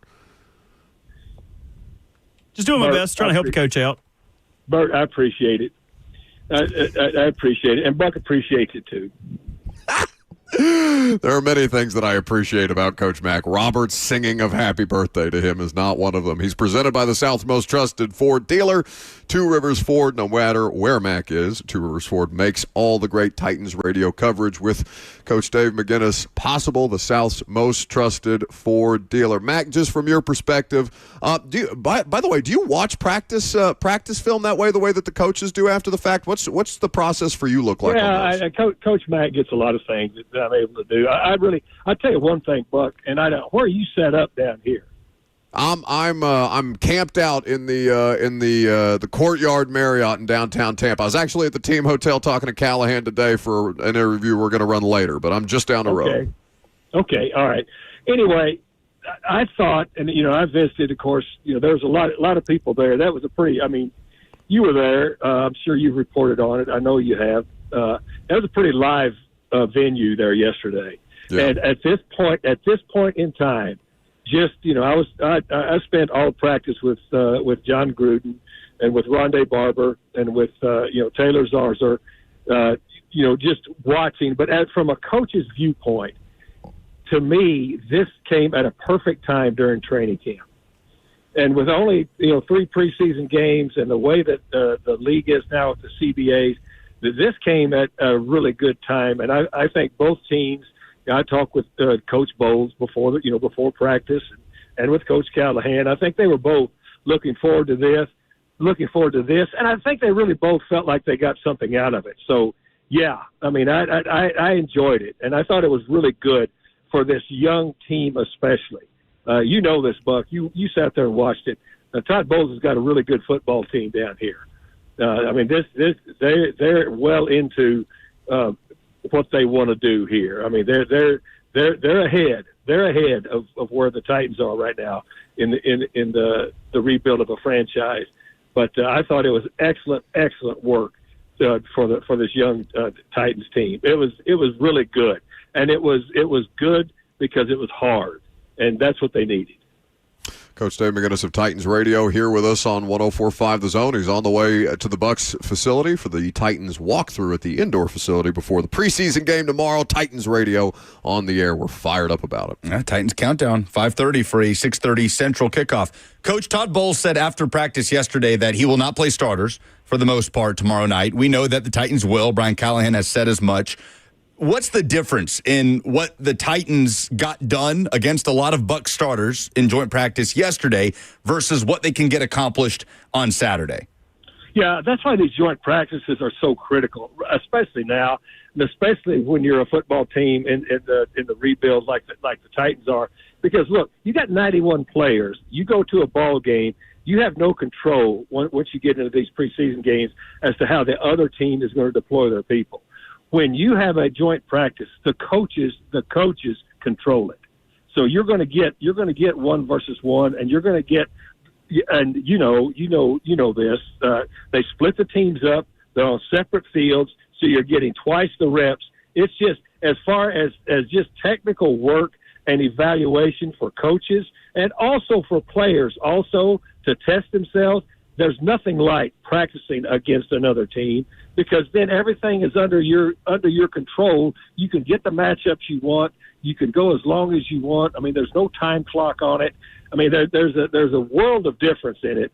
And just as you said, they're at a point as to where they're not going to play starters. What have they done? They won this NFC South 5 years in a row. Is that correct? Trying to go for a 4th year in a row this year. All right, 4 years in a row, so they've got something going here. I mean, they know who they've got, and it's just different when you're on your different level as far as developing your football team. So it's night and day between what you can get done with a joint practice, ones versus ones, as what you can get in a preseason game. And for Cam Ward individually, he's had a good week of practice, bounced back after the Sunday practice that was highly publicized, Brian Callahan getting after his offense. It's felt like Cam settled in this week. What have you liked from the rookie this week, and how do you want to see him just bridge that gap over into game action? No, he just got to continue to do what he's doing. I mean, I've said this from the start. I was talking with Grooves, on the sideline, and it's a young quarterback has got to learn by doing. I mean, time on task is everything, and there's going to be – you got to learn by the mistakes that you make, but you've got to be able to make aggressive mistakes and learn. I just want him to keep approaching it exactly like he's approaching it. Buck can tell you this was a hostile environment yesterday when they started going team. I mean, it really was because, the Tampa Bay fans are legitimate fans, and they know that they've got a good football team. And they were ready to see them play, or practice against somebody else too. So that environment was good, not only for Cam Ward, but for this whole football team. And it was good for the football team to see how Cam Ward was going to react to when things didn't go well. I liked all of that. And the team, Coach Dave McGinness, Titans Radio, here with us on 104.5 The Zone on his way. By the way, Mac, if you got to jump off if you're on this bus ride and take part in this walkthrough, you just let us know and we'll let you go. But made possible by the Southwest. You guys are always top priority with me. I'll tell him right now. Tell the bus driver. I'm on here with Buck and Lucas. Just wait. He's waiting for me.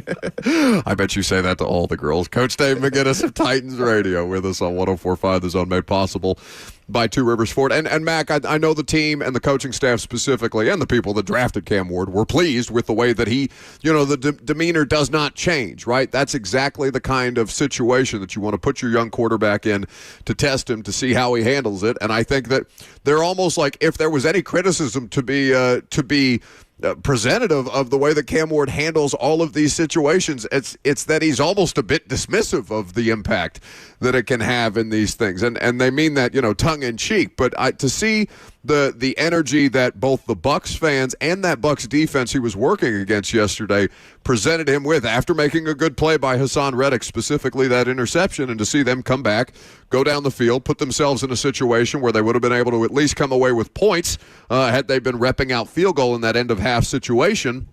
That's exactly the kind of stuff that they were looking to see tested. How did you go about the process of watching things, Matt? Because I know typically, unless you're doing your Titans All Access situation, that your process is to start with the offensive line and then to work your way around the various position groups. But given that there's so much happening in joint camp, how did you kind of discern where to start and how to go about your viewing experience?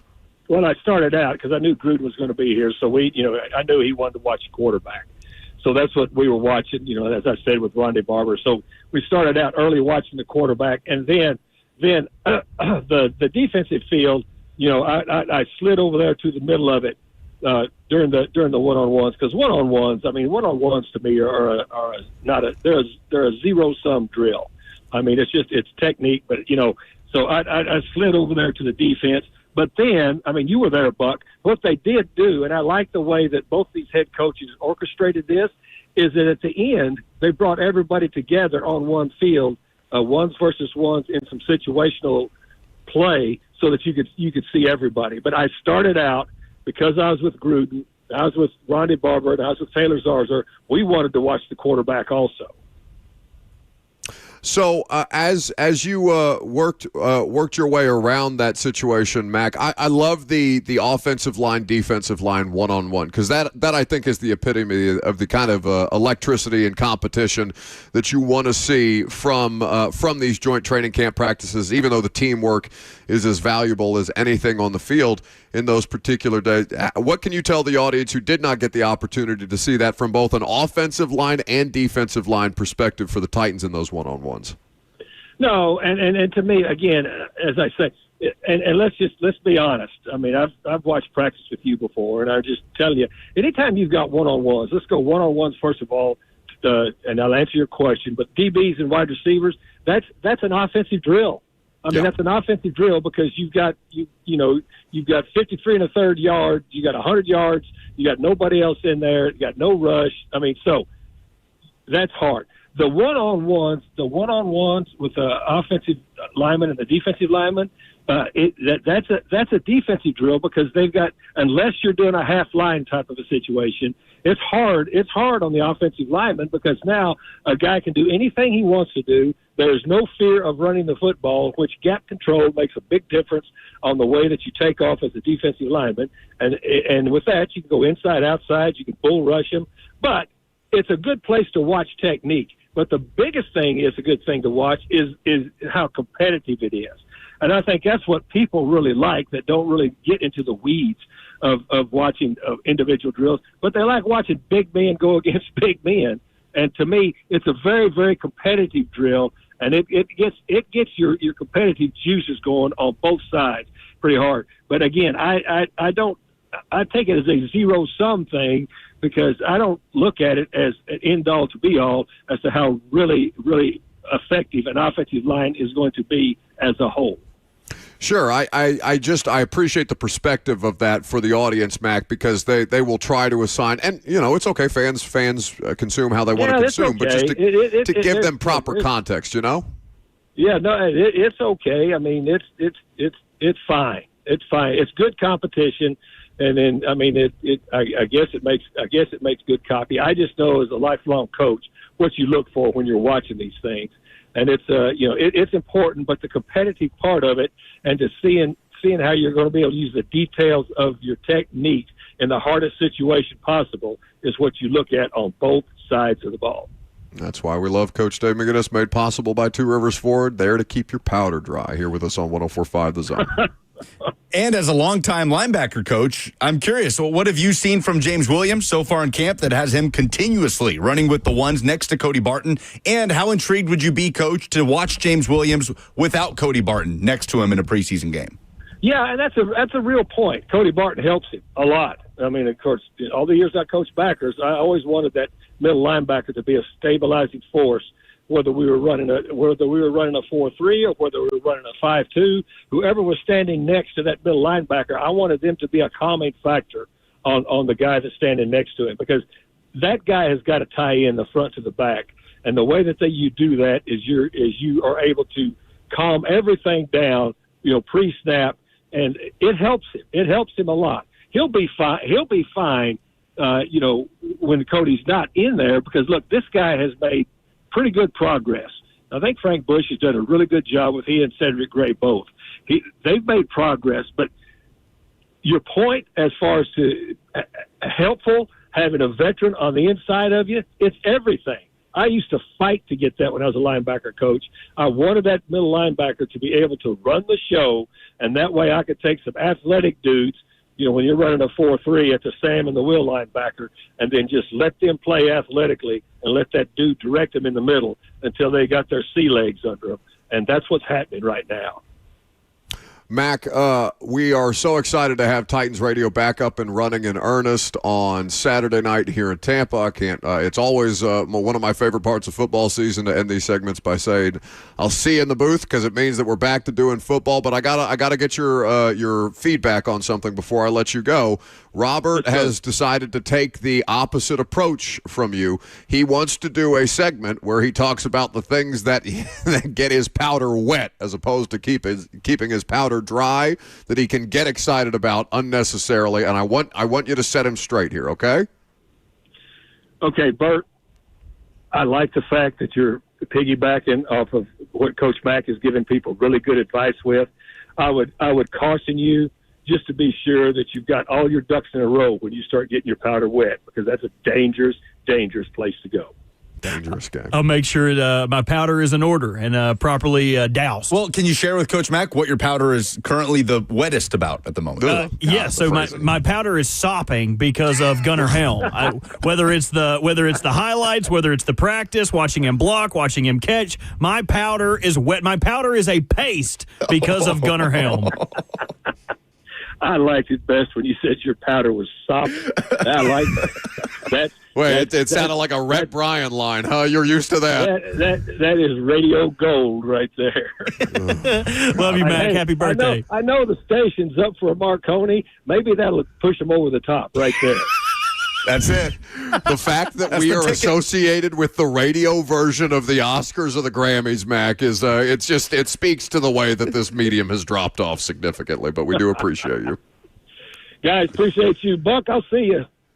I'll see you in the booth, buddy. That's Coach Dave McGinness of Titans Radio with us on 104.5 The Zone, made possible by Two Rivers Ford. Are we going to talk about this macaroni thing or what? Macaroni thing. I don't even want to talk about it with you because I think you're just gonna make us mad about it. Oh my God! You should see the Cheshire Cat smile that he's holding back. Like this is probably the biggest honor that like a lot of these people at this station will ever be given. And Buck is like, "Can I please stop getting emails about this?" Well, Bad Boy Buck.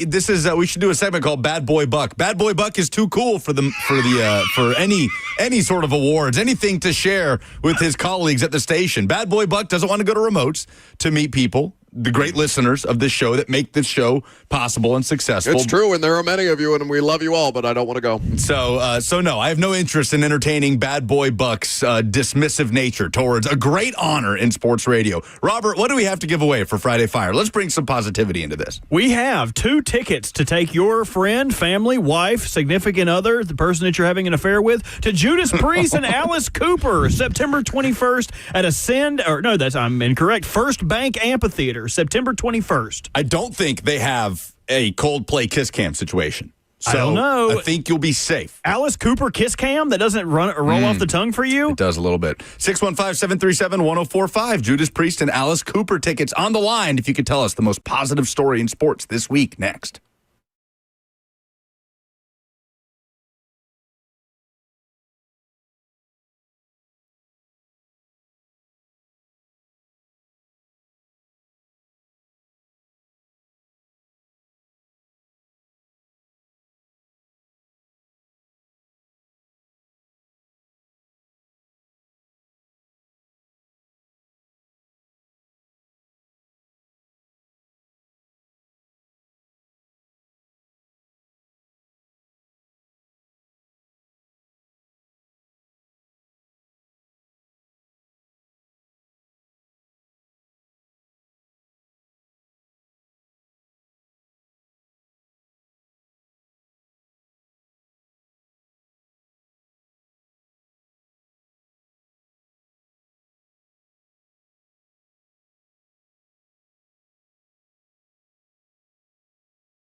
615-737-1045, the most positive story you've seen in sports this week. The best submission wins. What, Robert?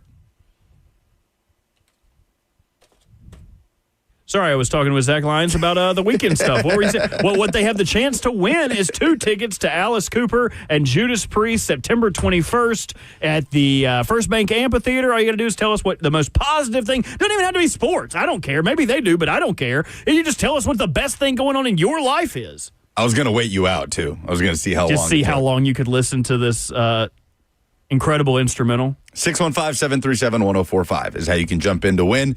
Buck, since you finished the last segment being your usual negative self, give us something positive. I think I was, appropriate for the course at this point. No, my Friday Fire is simply that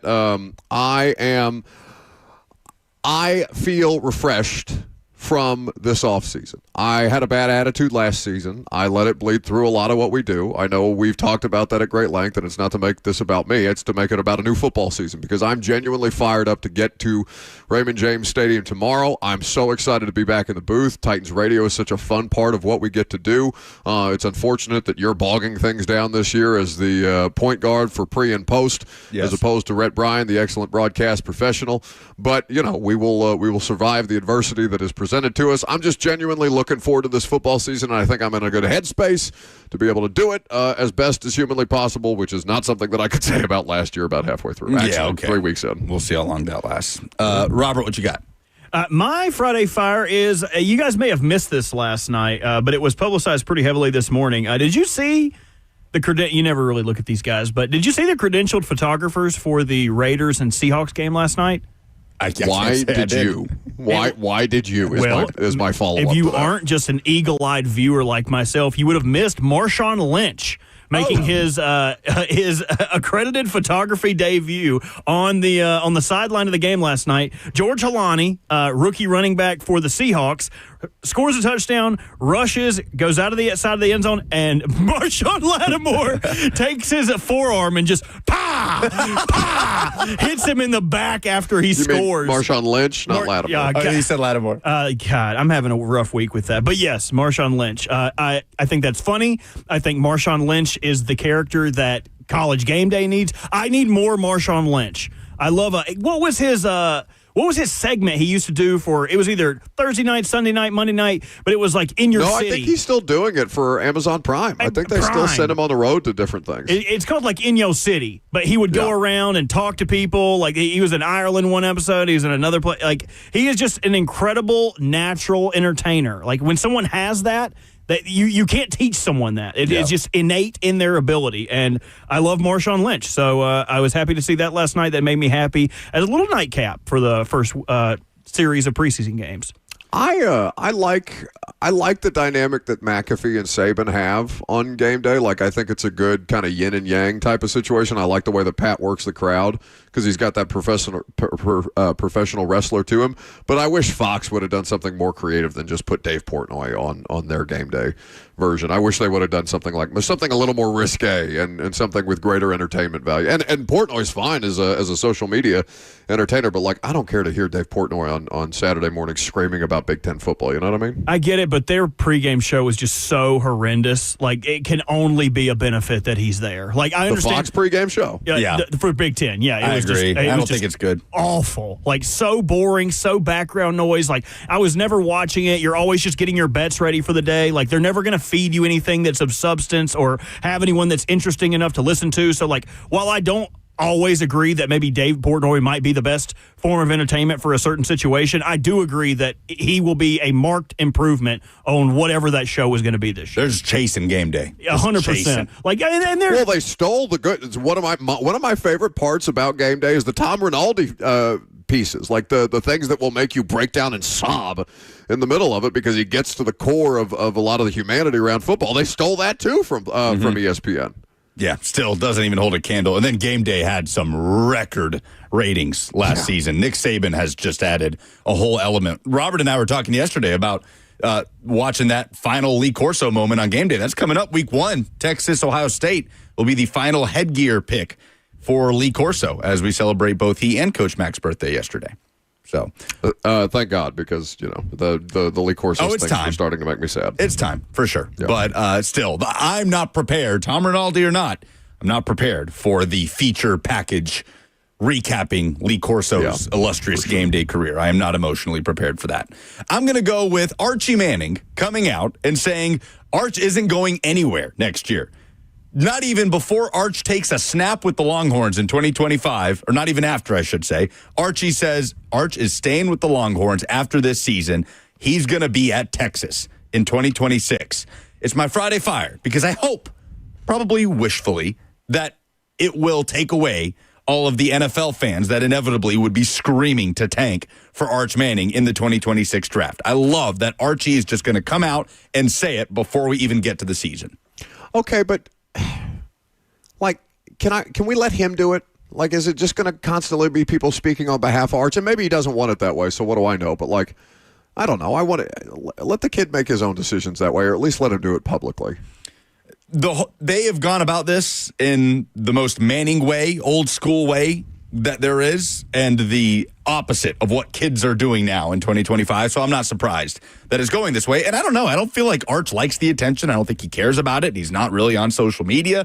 If you read a lot of the stuff around him, it seems like it makes him deeply uncomfortable. Yes. Because of course it would. Yes. It was Bruce Feldman had that piece about Arch talking on the phone with his mom, walking around campus. He calls his mom on his walks to class so he can have someone to talk to because of how uncomfortable it is to just be We don't actually have to say anything, Mom. Just give me something to look like I'm busy so people don't bother me. Because everybody's staring at me and trying to come up and take a picture. Oh, no. He has 100% has a Grok AI girlfriend, doesn't he? What? He's too scared to talk to anyone there. He's just downloading AI girlfriends like, hey, honey, yes, practice went great today. Can't wait to see you. Threw a bunch of touchdowns. Don't manifest your behavior onto somebody else, please. Oh, come on. I have a real girlfriend who nags enough. I don't need a fake one. I don't think the audience believes you. I think the audience thinks Cheyenne is AI. Because who the hell would possibly put up with you? But she's braided my hair. Yeah, she's been in studio and on camera. Unless people think that was a hired actress. Yeah, I mean, we're just propping up Robert and his fake girlfriend. Before we get to the callers for Friday Fire, I did want to nominate can I have a 1B Friday Fire? Because a person in the chat earlier brought up a great idea, and I think it solves my AC issue. B French added to the chat and said, Buck's AC is working just fine. You should go stay at his house while he's out of town. You have a key, yes? I do have a key. I know where it's placed. So, I thought that was just such a great solution. Like, now me and Cheyenne can go over there, mi casa, su casa, just come over and hang out with the cats and stay at your house, right? See, the thing that would allow you to get away with this, which I hesitate to tell you, is that I have cleaning ladies. So you could do this, and I would not actually know because of how frequently the cleaning ladies come to the house. How often do you need people to come clean your house? Thrice. Weekly. Clean up your own damn mess. Why? There is Why would I do? I work for a living so I can pay people to do the things I don't want to do. No, there he goes. Wait. Bad boy Buck. Too cool to clean up after Bad himself. Buck for life. Correct. So there's nothing to stop you, Robert. Just so you know, there's literally nothing that can stop you from going and spending the next 2 nights there. I do have a security system. I'm very excited. Oh yeah, what are they going to do? Remove me? I'll just answer the door in the nude. Yes, quite literally. we have but you have a key. Yes, so. we have callers to get to though. I don't want to distract us for too long. Jim in Murfreesboro for your chance to win Judas Priest and Alice Cooper tickets for what is your most positive story in sports this week. 615-737-1045 is how you chime in. Jim is up first. Go ahead, Jim. Yeah, I got to give a shout out to Bert for even taking my call because it's not really a sports. I called in earlier this week on Oh No because I realized I'm a pathetic Cowboys fan. Mm-hmm. And then I decided to call in because today I heard you're giving away Judas Priest tickets. So, that's fire for me because I saw him in the 70s for the first time. And then I added in that I filed for Social Security this week. So it was a good Friday. That's my fire anyway. And thanks, Bert, for giving me a shot. Hey, no problem, Jim. Love you, buddy. We love that for you. Congratulations. And Jim wins because all the other callers dropped off. So that's Jim is going to go see Alice Cooper and whoever that other cat was. Actually? Judas Priest. Yes. Jim was the only person that wanted these tickets. So in order to celebrate Jim's Social Security, I thought we could play a little jam for him. Yeah! Social Security for Jim! You enjoy the hell out of that Alice Cooper show! We love. Cam Ward, comments from practice yesterday, and Brian Callahan next.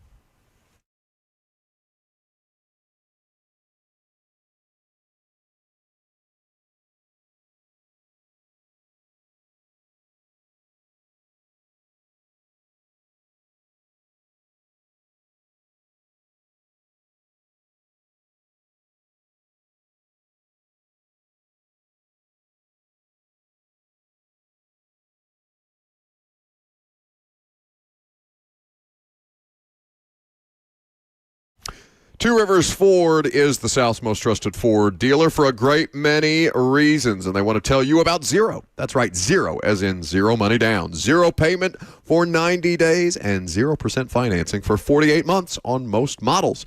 It is the Zero Summer Sales Event right now happening at Two Rivers Ford, and it is something to get excited about. At Two Rivers Ford, their salespeople don't work on commission, which means there's zero pressure when you're shopping for a vehicle. And as a Two Rivers Ford customer myself, I can tell you firsthand that at Two Rivers Ford, you'll get zero surprises because they are honest and transparent all the time. They're A-plus members of the Better Business Bureau, and they've been family-owned since 1983. What you see is what you get at Two Rivers Ford, which is why they are the South's most trusted Ford dealer. So get to Two Rivers Ford for the Zero Summer Sales Event today, because the sale ends September 2nd.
What's going on? Not 10 o'clock. The hell am I doing? It's noon o'clock. Good afternoon from the 104.5 The Zone Studios.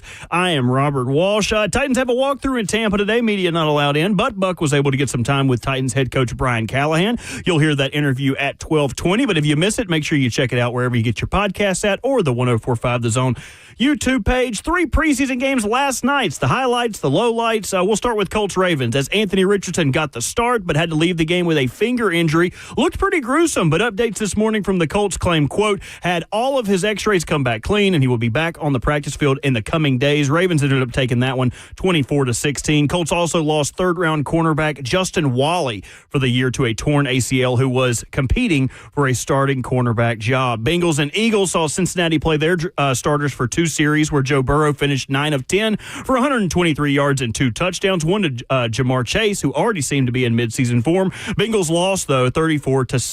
And the final game of the night saw the Seahawks and the Raiders tie 24-24. Ashton Genty finishing with 3 carries for -1 yards for our wet powder moment of the game. Jalen Milroe with a solid first outing, finishing 6 of 10 for 61 yards passing, 38 yards on the ground. 3 more games tonight, Lions and Falcons, plus the Browns and Panthers at 6. Patriots and Commanders kick off at 6:30. For all your foundation repair and your waterproofing needs, you got to go to USSTN.com. Breaking news at once on your home for the Titans and the Vols. This is 104.5 The Zone.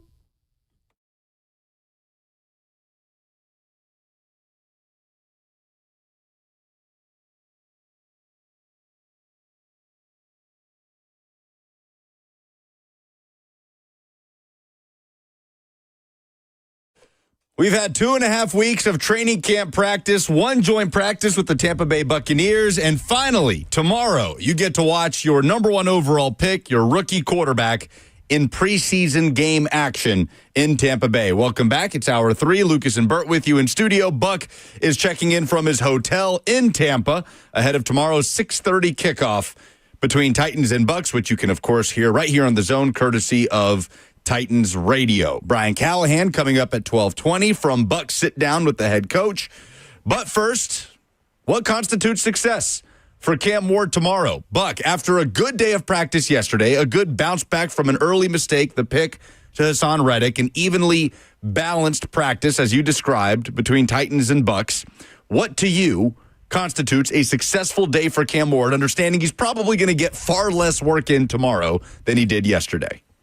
Clean operation, in and out of the huddle. Make sure everybody's lined up where they need to be. A very, very monotonous, very, very boring type of stuff. But I just want to see him orchestrate the offense, or as much of the offense as they are going to allow him to run, which is very little in terms of what they're going to show.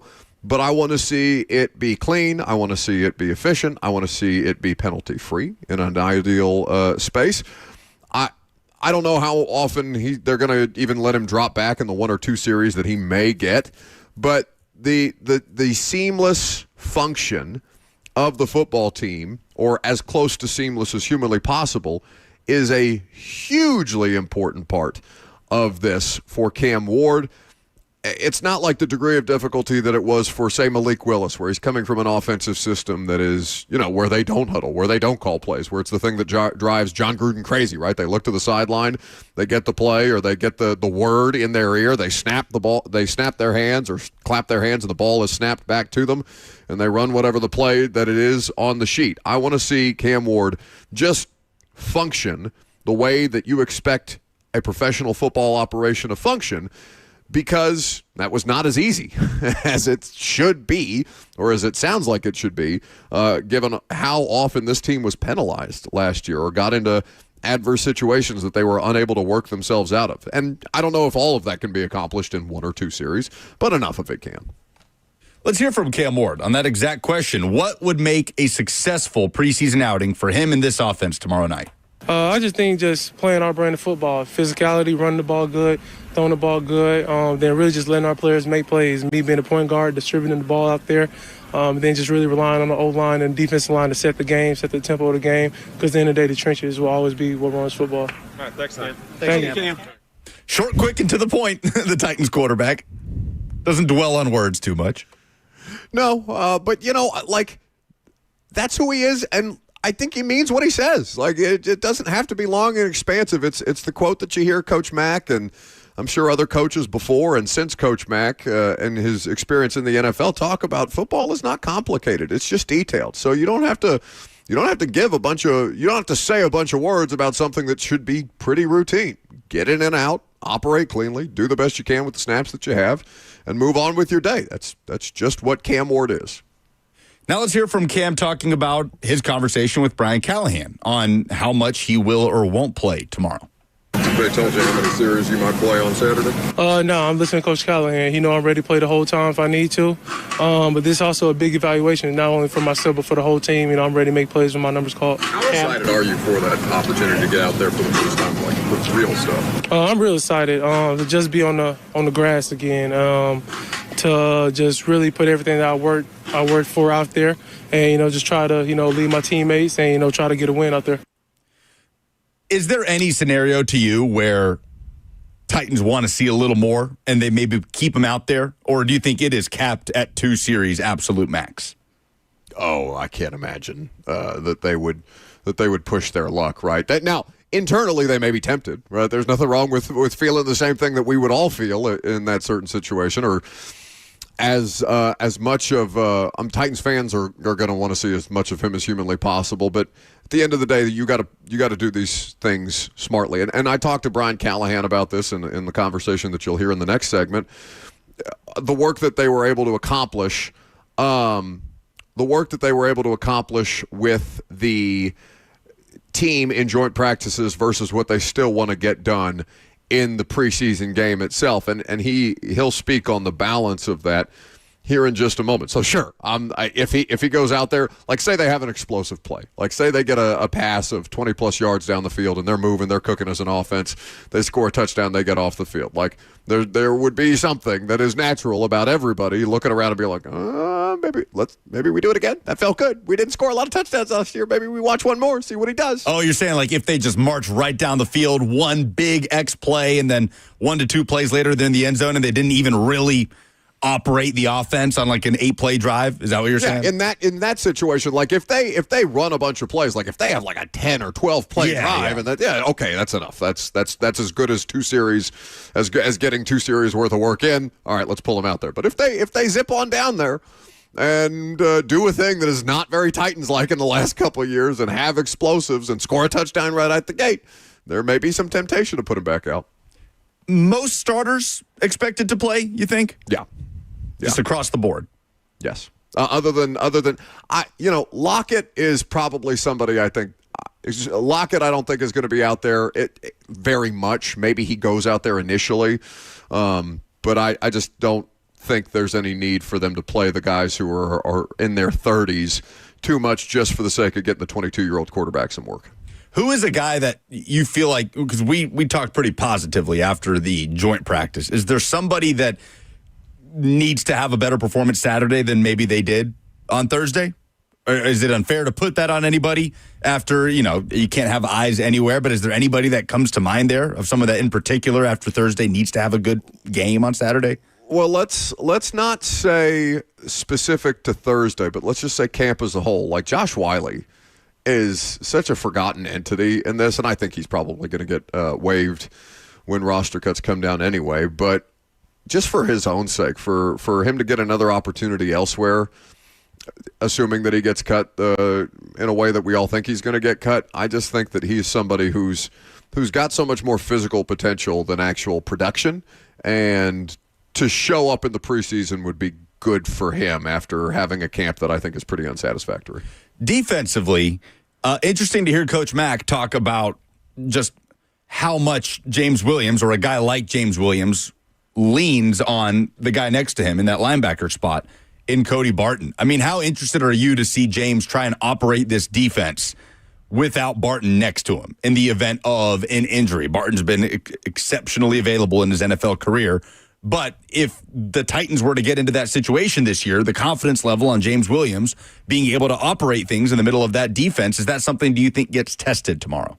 Hell yeah, because you look at the names and the bodies behind those two on the depth chart. It's not like Cedric Gray's got a wealth of experience to lean on as far as not just like playing in game, but communication. Amari Burney, these guys, Anthony Orji, all these dudes who are have a smattering of NFL experience, but haven't really started games that way. It's just a bunch of dudes on that depth chart that they have to be ready no matter what the circumstance is. But James Williams has to be more than just Cody Barton's sidekick. He has to be prepared, if called upon, to run the whole show, or as much of the show as he's capable of running, because where else is that wealth of veteran experience coming through on the Titans defense? Amani Hooker, they did that a couple of years ago with KB, Kevin Byard, calling the defense from way back in the secondary that way, but I don't know that that's sustainable, especially when you have to communicate to all three levels of the defense efficiently. I thought coming into camp that we were going to have not position battles all over the place, but maybe more than we've had, right? Like the inside linebacker spot next to Barton was wide open going into training camp. We knew the punt return job. We understood that outside of Calvin Ridley, however those wide receiver spots looked, up for grabs in terms of starting roles, whoever ends up on that initial 53. And it feels like that's kind of early on in camp at least been settled. Like, I don't think there's a lot of drama with who's going to start next to Cody Barton. It's James Williams right now. To your point, Cedric Gray is LB2 in that spot on the depth chart. I feel like there's a pretty wide gap between what those two have done in camp so far.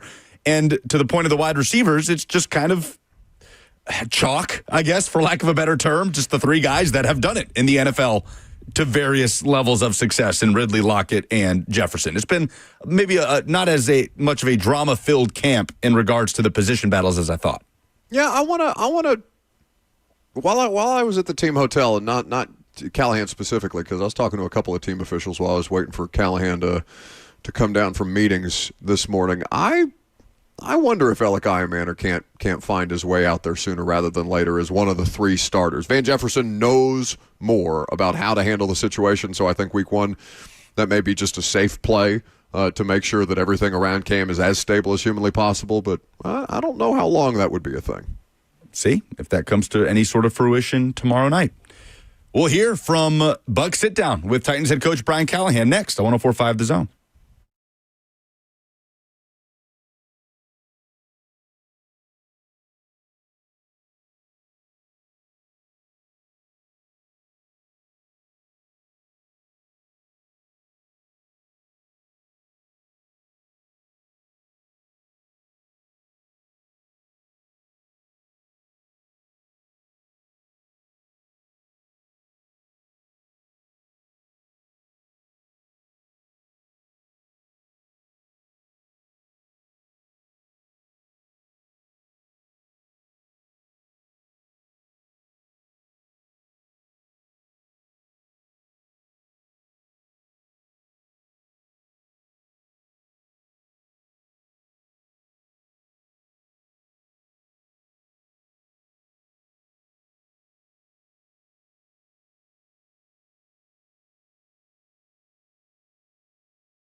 Welcome back on this Friday afternoon, getting you closer to the Titans preseason opener against the Tampa Bay Bucks tomorrow night at Raymond James Stadium. Earlier this morning, Buck down in Tampa caught up with Brian Callahan. And here is Buck's conversation with the Titans head coach. Let's do it. Let's do it. We're here with Titans head coach Brian Callahan. Joint practice yesterday. You got the preseason game tomorrow. We didn't have the opportunity to talk to you after practice yesterday, but just generally, how'd you feel about the work that the team got in? I thought it was great. Really good work. I thought it was a really good practice in general. It was physical, it was hot, it was long, it was exactly what we were hoping for. Everything we were intending to get from the practice, I think we got from it.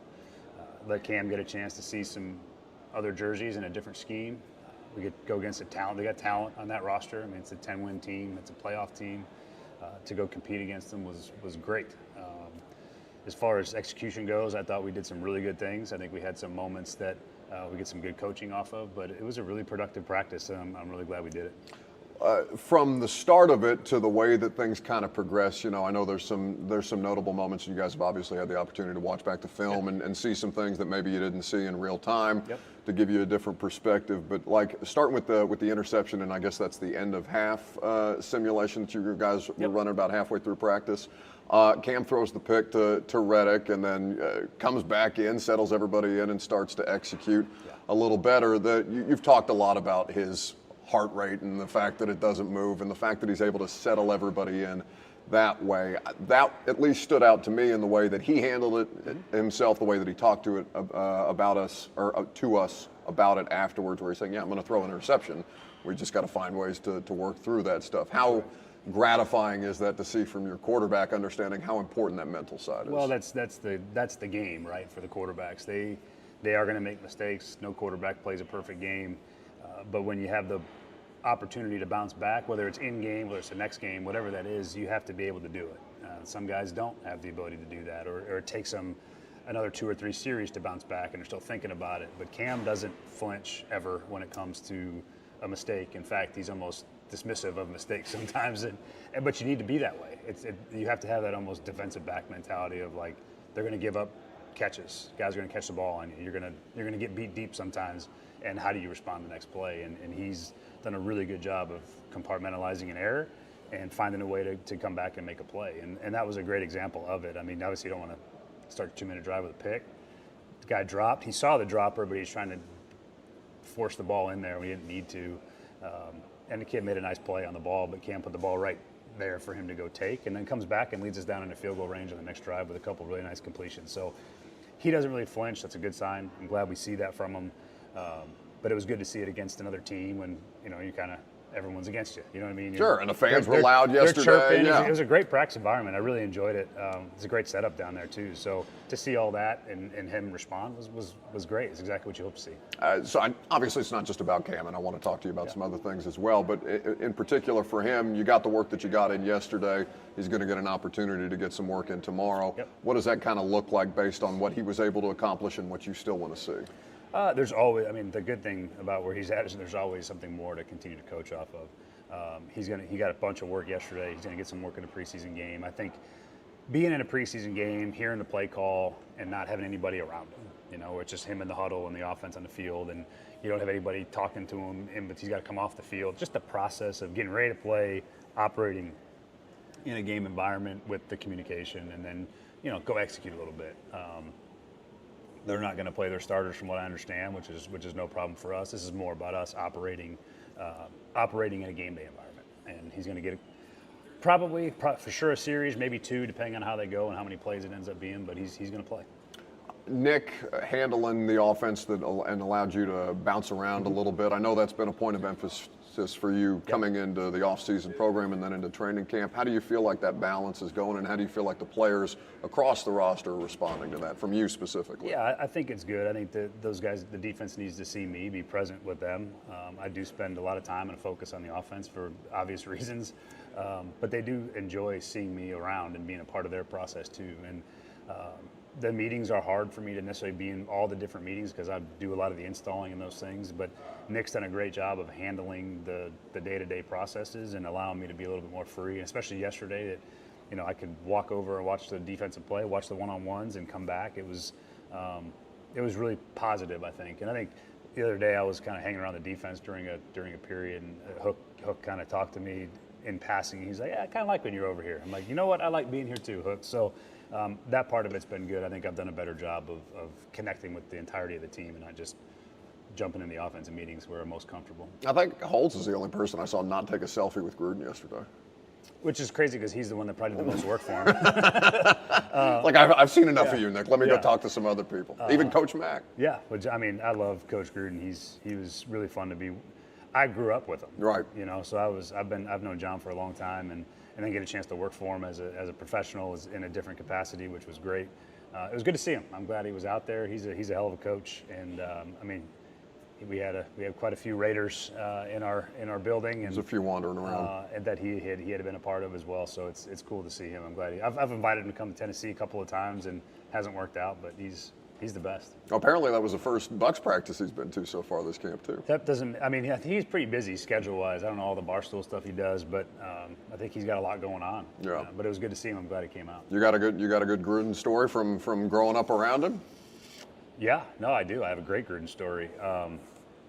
So I was probably 14 or 15. I was freshman or sophomore in high school, and when I was that age, I was good enough to like go throw in drills. So like I would throw like individual routes when the receivers were warming up. I was like an extra arm, and I'd like work in the equipment room, and so I'd be hanging around training camp for weeks at a time. And it was up in Napa at the time, up in Napa Valley, and I was throwing routes to the receivers as they were warming up.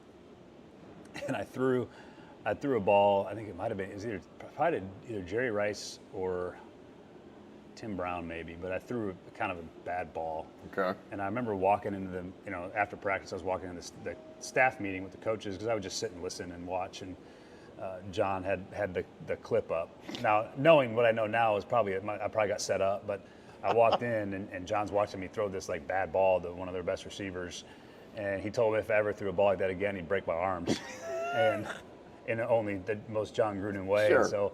I don't think I missed too many throws after that, but that one always stood out. Teachable moment. Yeah. Don't throw bad balls in my warm-ups, you know. But it was great. I mean, I spent so much time around him when I was young in Oakland, all those years at training camps, and that was like my high school years. So I was around a lot, and I was in meetings, and I'd listen to him install, and he's fantastic. Well, it's so cool to hear the different like levels of experience because obviously you're a lifer, like you've been around. Yeah, I don't know anything else but this. Right. So you've got so many different things that have informed the way that you go about each job that you've had, and now obviously this one. So I put it out on Twitter, just kind of questions for you, and if there was a good enough one, I'd ask you. Yeah. But like, from all the different styles that you've been around and the things that you study specific to like looking at the off-season program and all the different things that you pull from all different levels of sports, not just football, how do you go about getting guys to buy in without going outside of who you are, like without losing the authenticity of it? Because that's the stuff that the audience doesn't get to see. I think that's the most important part when you're in this role as a head coach, and it's for all head coaches, is we're all products of our experiences. And I've been around some really great head coaches, Gary Kubiak and John Fox and Jim Caldwell and John Gruden. I mean, there's guys that are really good at what they do. They have a lot of success in this league, and they all do it differently, and they all do it their own way. And that's the most important part to me, I think, is that I'm still authentic to my personality. I kind of am who I am, and I don't try to deviate too much from that, because I think if you try to pretend you're something that you're not, players see that pretty quickly, and they see if it's false, and they see if you're trying to be somebody else. Like, I can't be John Gruden. I'm not. I don't have John's. That's not me. I don't think there's only one. There is only one. There's only one of him. But I'm also not Gary Kubiak. You know what I mean? Our personalities and styles are very different. It doesn't make it the coaching style better or worse. It's just you're different. And as long as you're true to who you are, which I think I've done a good job of being pretty straightforward about who I am and how I treat people, and the way I interact is just it's how I am. I think players respect that, and then I think they know that I work really hard at it. That there's nothing that I do that doesn't have a lot of thought put into it, and I think they respect that and respond to it. And I think that's the easiest way you can get buy-in, is that you're true to who you are. They know that you're putting the time and the work in, and you're doing everything you can to put them in good position. And once they realize that, I think it's easy. Coach Mack has a phrase that I like, but keep your powder dry. Like, you try not to get too excited about one thing or another. But seeing some of the extensions of that through the way that your players talk about how you guys are approaching it, is allowing us, at least from an interview standpoint or a media standpoint, to kind of get a glimpse of that. JC is somebody who we had on the show earlier this week, and just how personally he took everything last year and the way, the intensity that he's approached his physical improvement, his technical improvement, all the different things, and how he's tried to make himself an extension of that message. Again, not trying to read too much into the things one way or the other, but it's noticeably different from, and I know he's only in his second year, but like guys like that taking those things to heart and being an extension of you and the staff on the field. Yeah, I think JC's a perfect example of what we want the players to be and how serious we want them to take the job. And we have a lot of young players, and so there's a lot of coaching that goes on with those guys. And I think their ability to understand what we're after and what we're chasing, I think, is a big part of it. The other part of it is that we don't, people don't know me, right? They don't know how I am on a day-to-day basis. They see press conferences and all those things, and they're too busy making fun of our questions. That's right. But they don't, like, just because of like my demeanor and my style in a press conference and how I go about being demanding as a coach. I think JC's a great example of those. We have very direct conversations, and there's not a lot of BS involved in it, and it's pretty straightforward, and I tell the truth. But I tell it in a way that it's probably maybe not as harsh as it could be, but I tell the truth, and so do all of our coaches. And that's, I think, what's allowed our players is that they know exactly what's expected. And part of what JC's evolution is he saw his tape, but he also had very honest and direct conversations with me and my dad after the season about where he could have been better and what was disappointing and where he needs to get better if he wants to be the type of player that he thinks he can be. And they buy into that. I mean, at the end of the day, he knows that if he does these things, he's going to put himself in position to be successful because he also believes in the coaching he's getting on top of it. And he knows that if I do my part, we're going to do our part, and we're going to put you in a great position to be successful. That's the idea. It's easy to be, encouraged and refreshed before a season starts, before the stuff gets really hard, before losses happen and things like that, the adversity. But it's noticeable with Calvin. And last year was a grind, right? And down the stretch, and I think he handled it as well as one could handle it, I'm sure, from your perspective as well. But just to see the way that he's come out this year and the way that bleeds through to everybody on the roster, and of course he's an effective player, that has to be a night and day difference for what you guys are trying to accomplish based on just seeing the way that he's ready to work and how seriously he took how bad things got last year. Yeah, Calvin's incredibly prideful. He's an elite competitor, otherwise he wouldn't be doing what he's doing, especially at his age. And he's also a very passionate person, and he believes in what we're trying to get done. He believes in the guys in the locker room, which I think is really cool, and there's nobody that works harder than him. And I think he took it upon himself to say that I know I can do a better job from a veteran perspective of helping our team. And now he's got a bunch of young kids around him that he can really have an impact on. And I think he enjoys that part of it. And I think he enjoys the idea that I can be in a leadership role that I've earned over my career. And the way that he works certainly earns him that right. There's nobody that practices harder than Calvin except for maybe Jeff in terms of their effort and energy from every snap in practice. Those guys are what makes your program come alive. Those are the people you have to have. Guys that got pelts on the wall and that practice and play it with a certain degree of intensity all the time. And Calvin, I think, had this moment where he's like, I know I can be better in that regard, and I know I can help turn this. And I think the guys that we have in our locker room, the veteran players, I think are excited by that challenge. That's fun to be able to take something that wasn't very good last year to see how much better we can make it in year 2 and in year 3 and be able to have a lasting impact on the legacy of what hopefully our program can become. And I think they take that as a personal challenge too. You talk about Jeff and in practice. How much versatility can a player like that give you and Denard for what you can do? Where you're trying to, obviously you want the players to win the matchups that they have in front of them and how they go about their individual assignments, but where you guys can help them schematically, how big a role can Jeff play for you this year? It's huge because he's, especially what I've seen from Jeff in terms of, just like JC, the same thing, like Jeff looked at himself and said, how do I play better? How can I be more explosive? How do I make a bigger impact on the game? And he loses weight and he's as explosive as I've seen him. Haven't played against him for a couple of years too.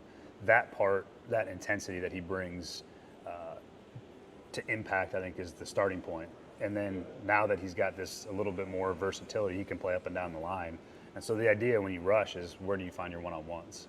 How do you get guys put in position to have one-on-ones that you can get your best players one-on-one with either their weakest player or a one-on-one at a place that they can win? That's where Jeff's versatility comes in. You can move him up and down the line and try to find him the one-on-ones to go win, because I think now that you add with Draymond and Femi and even Sebastian's had a really good camp in his role. He's just a solid player, just Sebastian. A get-it-done guy, gritty, dirty. I mean, that's his job, and he loves it. But I think when you move those guys around, they start to create different problems for an offense, and that's part of the rush. I talked about the rush plan and how you can scheme rush. Now, you still got to have good players, but how do you find one-on-ones? How do you condense the pocket? And how do you give Jeff to do get a chance to do what he does best, which is disrupt? I mean, he disrupts everything on an offensive side of the ball because of the tempo that he plays with. And then you add the explosiveness and the weight loss, and now you got some versatility. And he's a matchup nightmare for some of those interior guys. And I think he's excited about the prospect of having a little more chances to go get after the quarterback.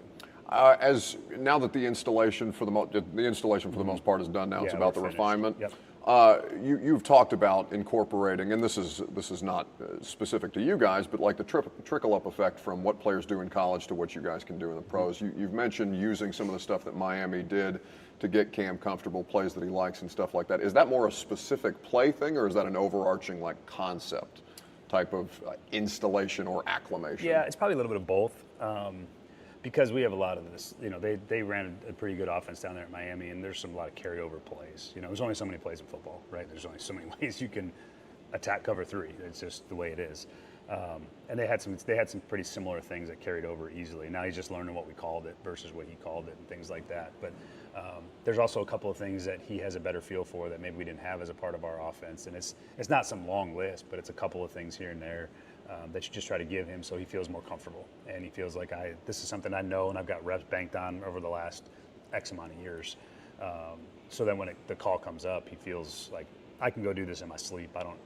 I've got reps banked over time that I can draw from. And that's what's happening right now. Now that the installation's over, now we start to sort of condense some of what we're doing and how we're doing it so he can, you need a particular concept versus 2 versus 4 versus 1 versus pressure. And now it's like you start banking these reps of the variations of all the coverage structures you'll see. And the name of the game at quarterback is how quickly can I recognize that and where do I go and how fast do I know where to go with the ball. And that's what we're starting to bank now. And you're starting to see Cam play a little faster. He's starting to play a little more confidence. The ball's coming out of his hand quicker because he starts to know where things are happening and why they're happening. And that's the benefit of now you're coming out of an installation where you're throwing everything at him to now you're starting to refine and cut it back down. And then you get into what a game plan is going to be. That process makes it a lot easier for him. I think that's about all I had for you, unless I forgot to ask you something you wanted to talk about. No, nothing comes up. No, shut up! I want to go to a meeting. No, I want to go coach football. Leave me alone. I'm just really. I think everything about this trip has been everything we were hoping to get out of it. From the travel to the time together, to the competition versus another team, and it's been just really fun to watch our team grow. And where we're at right now versus where we started in training camp versus hopefully where we are at the end is really encouraging. I mean, the growth that our young players have shown, I think you start to see it between, Ellick and Femi and Chim and all these guys, Gunnar Helm, these guys that we're counting on to be contributors for us. Just the amount of growth they've had in a short amount of time, I think has been really cool to watch. And it's got to continue. We're not there yet, but it's exciting to be able to measure against another team. And we get 2 more practices against Atlanta and 2 more games to play here before it's said and done. So everything we were hoping to get, I think we've gotten so far. We enjoy tomorrow. I'm excited to get back into it and looking forward to real football. Real football. Yeah. We love real football. It's kind of real football. Listen, I'm like a drug addict at this point. Just give me as close to it as I can get. Yeah. Thanks for doing it, Brian. You got it. Good to see you. Good to see you. All right. That is Brian Callahan with Buck earlier today at the team hotel. Kind of real football. Kind of real football. We'll take kind of real football. We'll take it. It's what it signifies, which is thank God we only have 3 of these things and then we can actually do the real thing, yeah?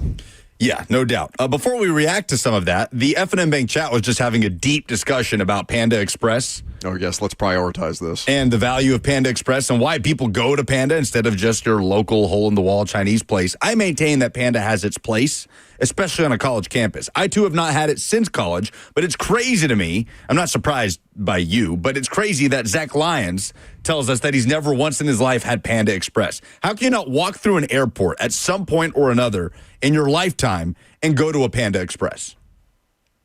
Because it's Chinese food at the airport.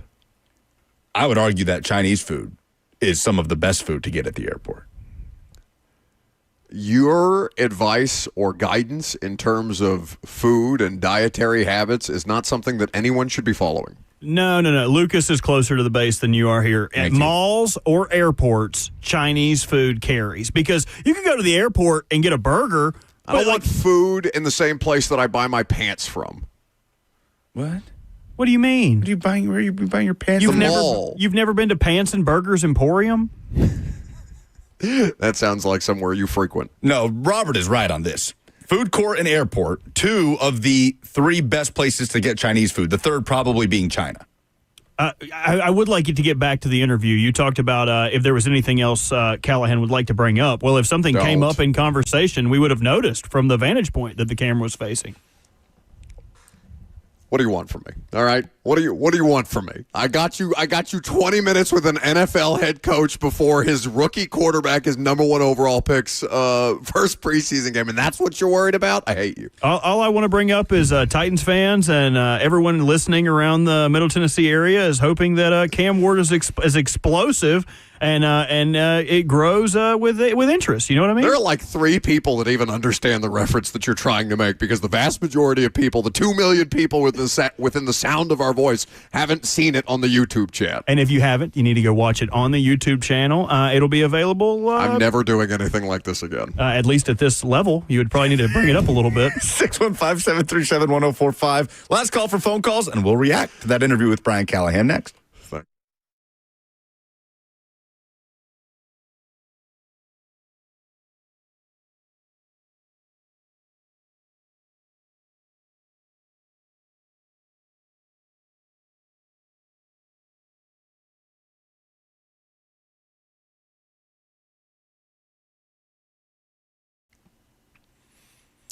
Ensure your retirement is the ultimate summer vacation. Call Trajan Wealth today. That's what they're here to help you with, that financial independence.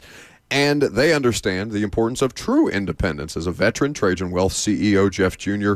understands that at his core. He founded Trajan Wealth as an independent firm, allowing fiduciary advisors the ability to customize a portfolio to meet your unique goals and needs. Call Trajan Wealth to discuss options for achieving financial independence today. Whether it's wealth management, retirement planning, or strategic investments, those are all things that can grant you that financial independence that each and every one of us seek. So go to their 2 locations in Middle Tennessee, Brentwood and Franklin, or call them at 615-270-5000. That's 615-270-5000, or visit them online at TrajanWealth.com. Advisory services offered through Trajan Wealth, LLC, an SEC-registered investment advisor. This is a paid advertisement.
Last call for phone calls as we wrap up the show. Final segment before preseason football.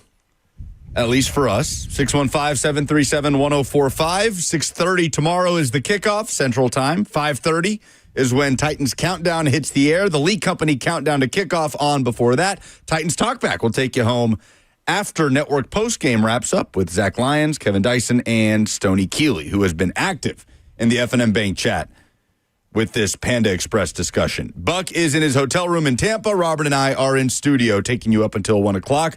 All right, so most interesting thing from that conversation you had with Brian Callahan, which if people missed it, they can go back and listen on the podcast or watch on YouTube on 104.5 The Zone. How you inspire buy-in as a losing coach.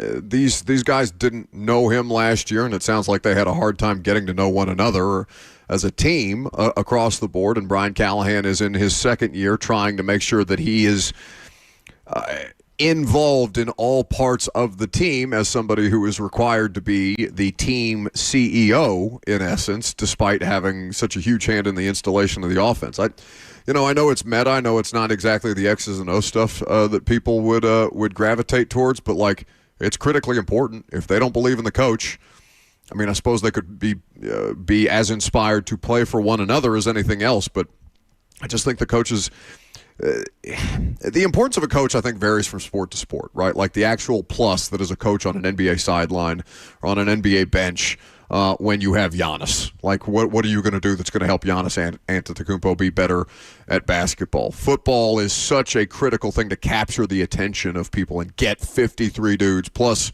16 practice squad is what we're at right now, ballpark? Yep. If I remember correctly, all of those different individuals and pieces and parts, plus a coaching staff, plus an ownership group, plus a front office structure, moving in the same direction. I couldn't speak to the degree of difficulty in soccer, Lucas, but like I imagine it's different in every sport. Football, you have to be able to lead.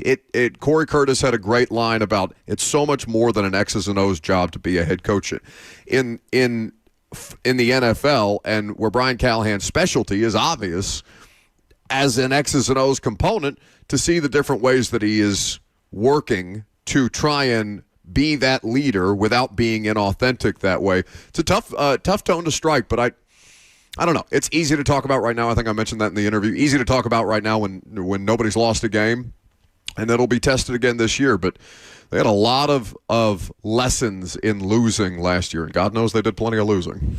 Yeah, even just that little nugget about being in a defensive meeting room and Amani Hooker just saying, "Oh, it's nice to see you in here, Coach." Like, just that tiny little aspect. Thanks for stopping by, bud. yeah, of relationship building. And I love Cal. Yeah, no, it's good to be here. So that's the head coach of the football team.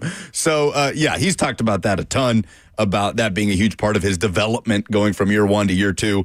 I was interested in what he said about Cam Ward and the way he's kind of the stage that he's currently at in absorbing the install and the way that he is regurgitating that in a good way. And Zach was in here during the break, and we were talking about, I know Zach and Blaine had the discussion yesterday on Cover 2, hearing Cam even just repeat talking points that clearly come from the coaching staff. Mm-hmm. Like that in and of itself, I think. Not rewiring your brain, not right. That is something that we haven't seen in a while from a Titans quarterback. And it's the most base level stuff. Again, a lot of low bars around here, right? Like the bar for the punt returner is just hold on to the ball. The bar for the offensive tackle spot is don't be the worst in the league. And the bar for the quarterback spot right now is don't go nuclear. Be able to do a lot of the basic things that you want out of your starting quarterback. You can do those things and still not live up to the billing of a number one overall pick. But early on, at least it feels like, without seeing any real football, Cam Ward is clearing some of those low bars, which I guess is a good start, and you got to start somewhere. How far we have fallen. It is what it is. I mean, is that not the definition of moral victory? But, like, you have to start somewhere, right? And they could not have started from a lower point than last season. So the path to get there will be interesting to document. Of course, it is critically important to let them at least see as much of this through as humanly possible. That's not to the detriment of the football team, right? That's why that patience over panic line is, maybe it's cliche, but it's so important. They need to give them a chance to actually see if they can do this. That's the thing that hovers over all of this season right now. I know I'm blanking on the dude from CBS that Blaine has on weekly. Oh, Jordan DeJani. Yeah, I just saw somebody, Titans fans have picked up a piece that he wrote about I saw this too, yeah. The fall from number 1 overall seed to number 1 overall pick. And I haven't had an opportunity to peel through it. Obviously, I lived it as somebody who covered all of those teams and teams leading up to that point. I just opened Jordan's Twitter account, and he just retweeted a Titans fan that quote tweeted that link and said, "Oh my gosh, I just read this whole thing and really would like to cease living." So there's your preview for Jordan DeJani's. The article is called Titanic Collapse, how the Titans went from number 1 seed in the loaded AFC to the number 1 pick. Yeah, I mean, but think about that.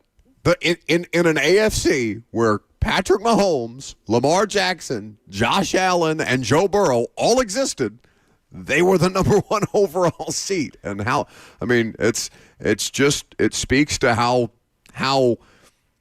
much of a house of cards from a draft standpoint that circumstance was, just waiting to kind of topple, and that it took us a couple of years to get there.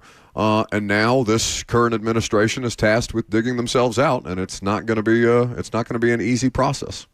They will have Jordan on today, by the way, at 1:20. Blaine and Zach Will coming up on Cover 2. Let's do some polls.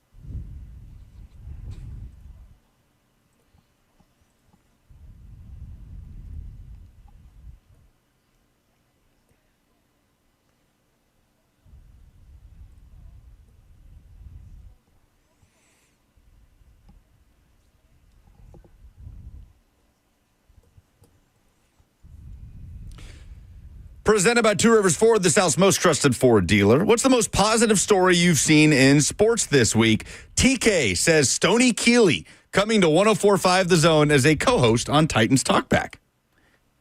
That'll be fun. I'm sure it'll be informative.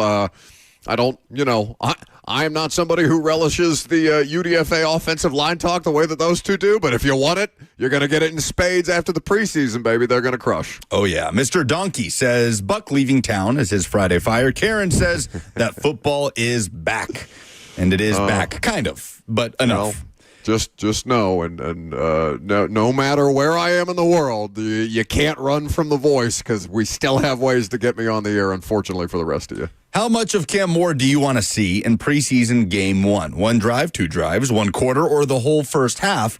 Majority are going with a quarter. 47% say a quarter. 29.5% say 2 drives. Third goes to the entire first half, which probably won't happen. 21%. Only 2.5% say 1 drive. I mean, in reality, 2 drives can end up being a quarter, right? I feel like most of the time it is. Well, I mean, depending on what style of football, if they're just going to hand it off the entire time, that could go very quickly. If they're going to let him drop back a little bit, let him move the ball around through the air, that, depending on whether those passes are completed, it could bring a drive to a screechingly short halt. Can I say like between 10 and 12 plays? That's fine. Sure. Sounds good to me. If Tom Brady is getting a statue in New England, should Bill Belichick? Only 77% say yes. I've 23%, I guess, just hate Bill Belichick. But no. Bleep 77% of you then, because that's disgusting. Like, there is no dynasty without the two of them. Huh? 77% said yes. 23% said no.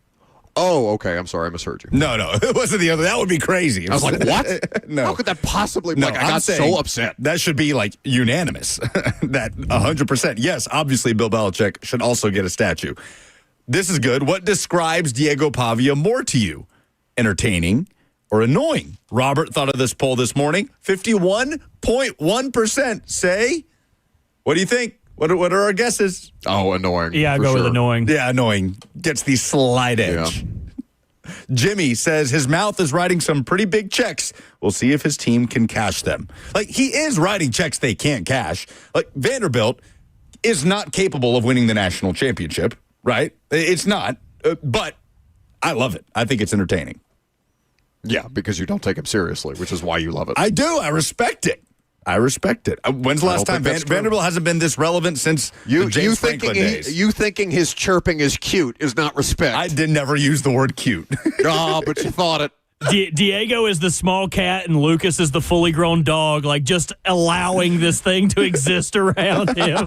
Yeah, until that cat gets a claw in your nose. Hey, happy International Cat Day, by the way. Really? To all of us. Yep. Yes. We love the cats. To all of us. I miss them. I don't miss you two. I miss them. Those are the polls. That's the show. Cover 2 coming up next.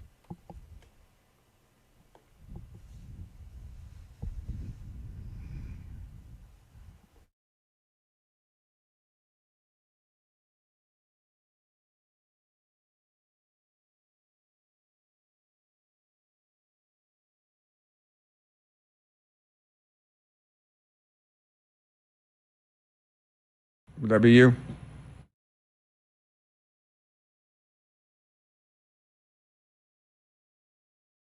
Let's face it, buying a vehicle should be straightforward and stress-free, and that's exactly how Two Rivers Ford has been doing business for decades.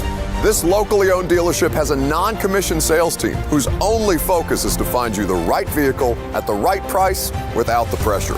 So you'll actually have a fun car buying experience. Great prices, easy financing, and a non-commissioned sales team. Two Rivers Ford, the South's most trusted Ford dealer.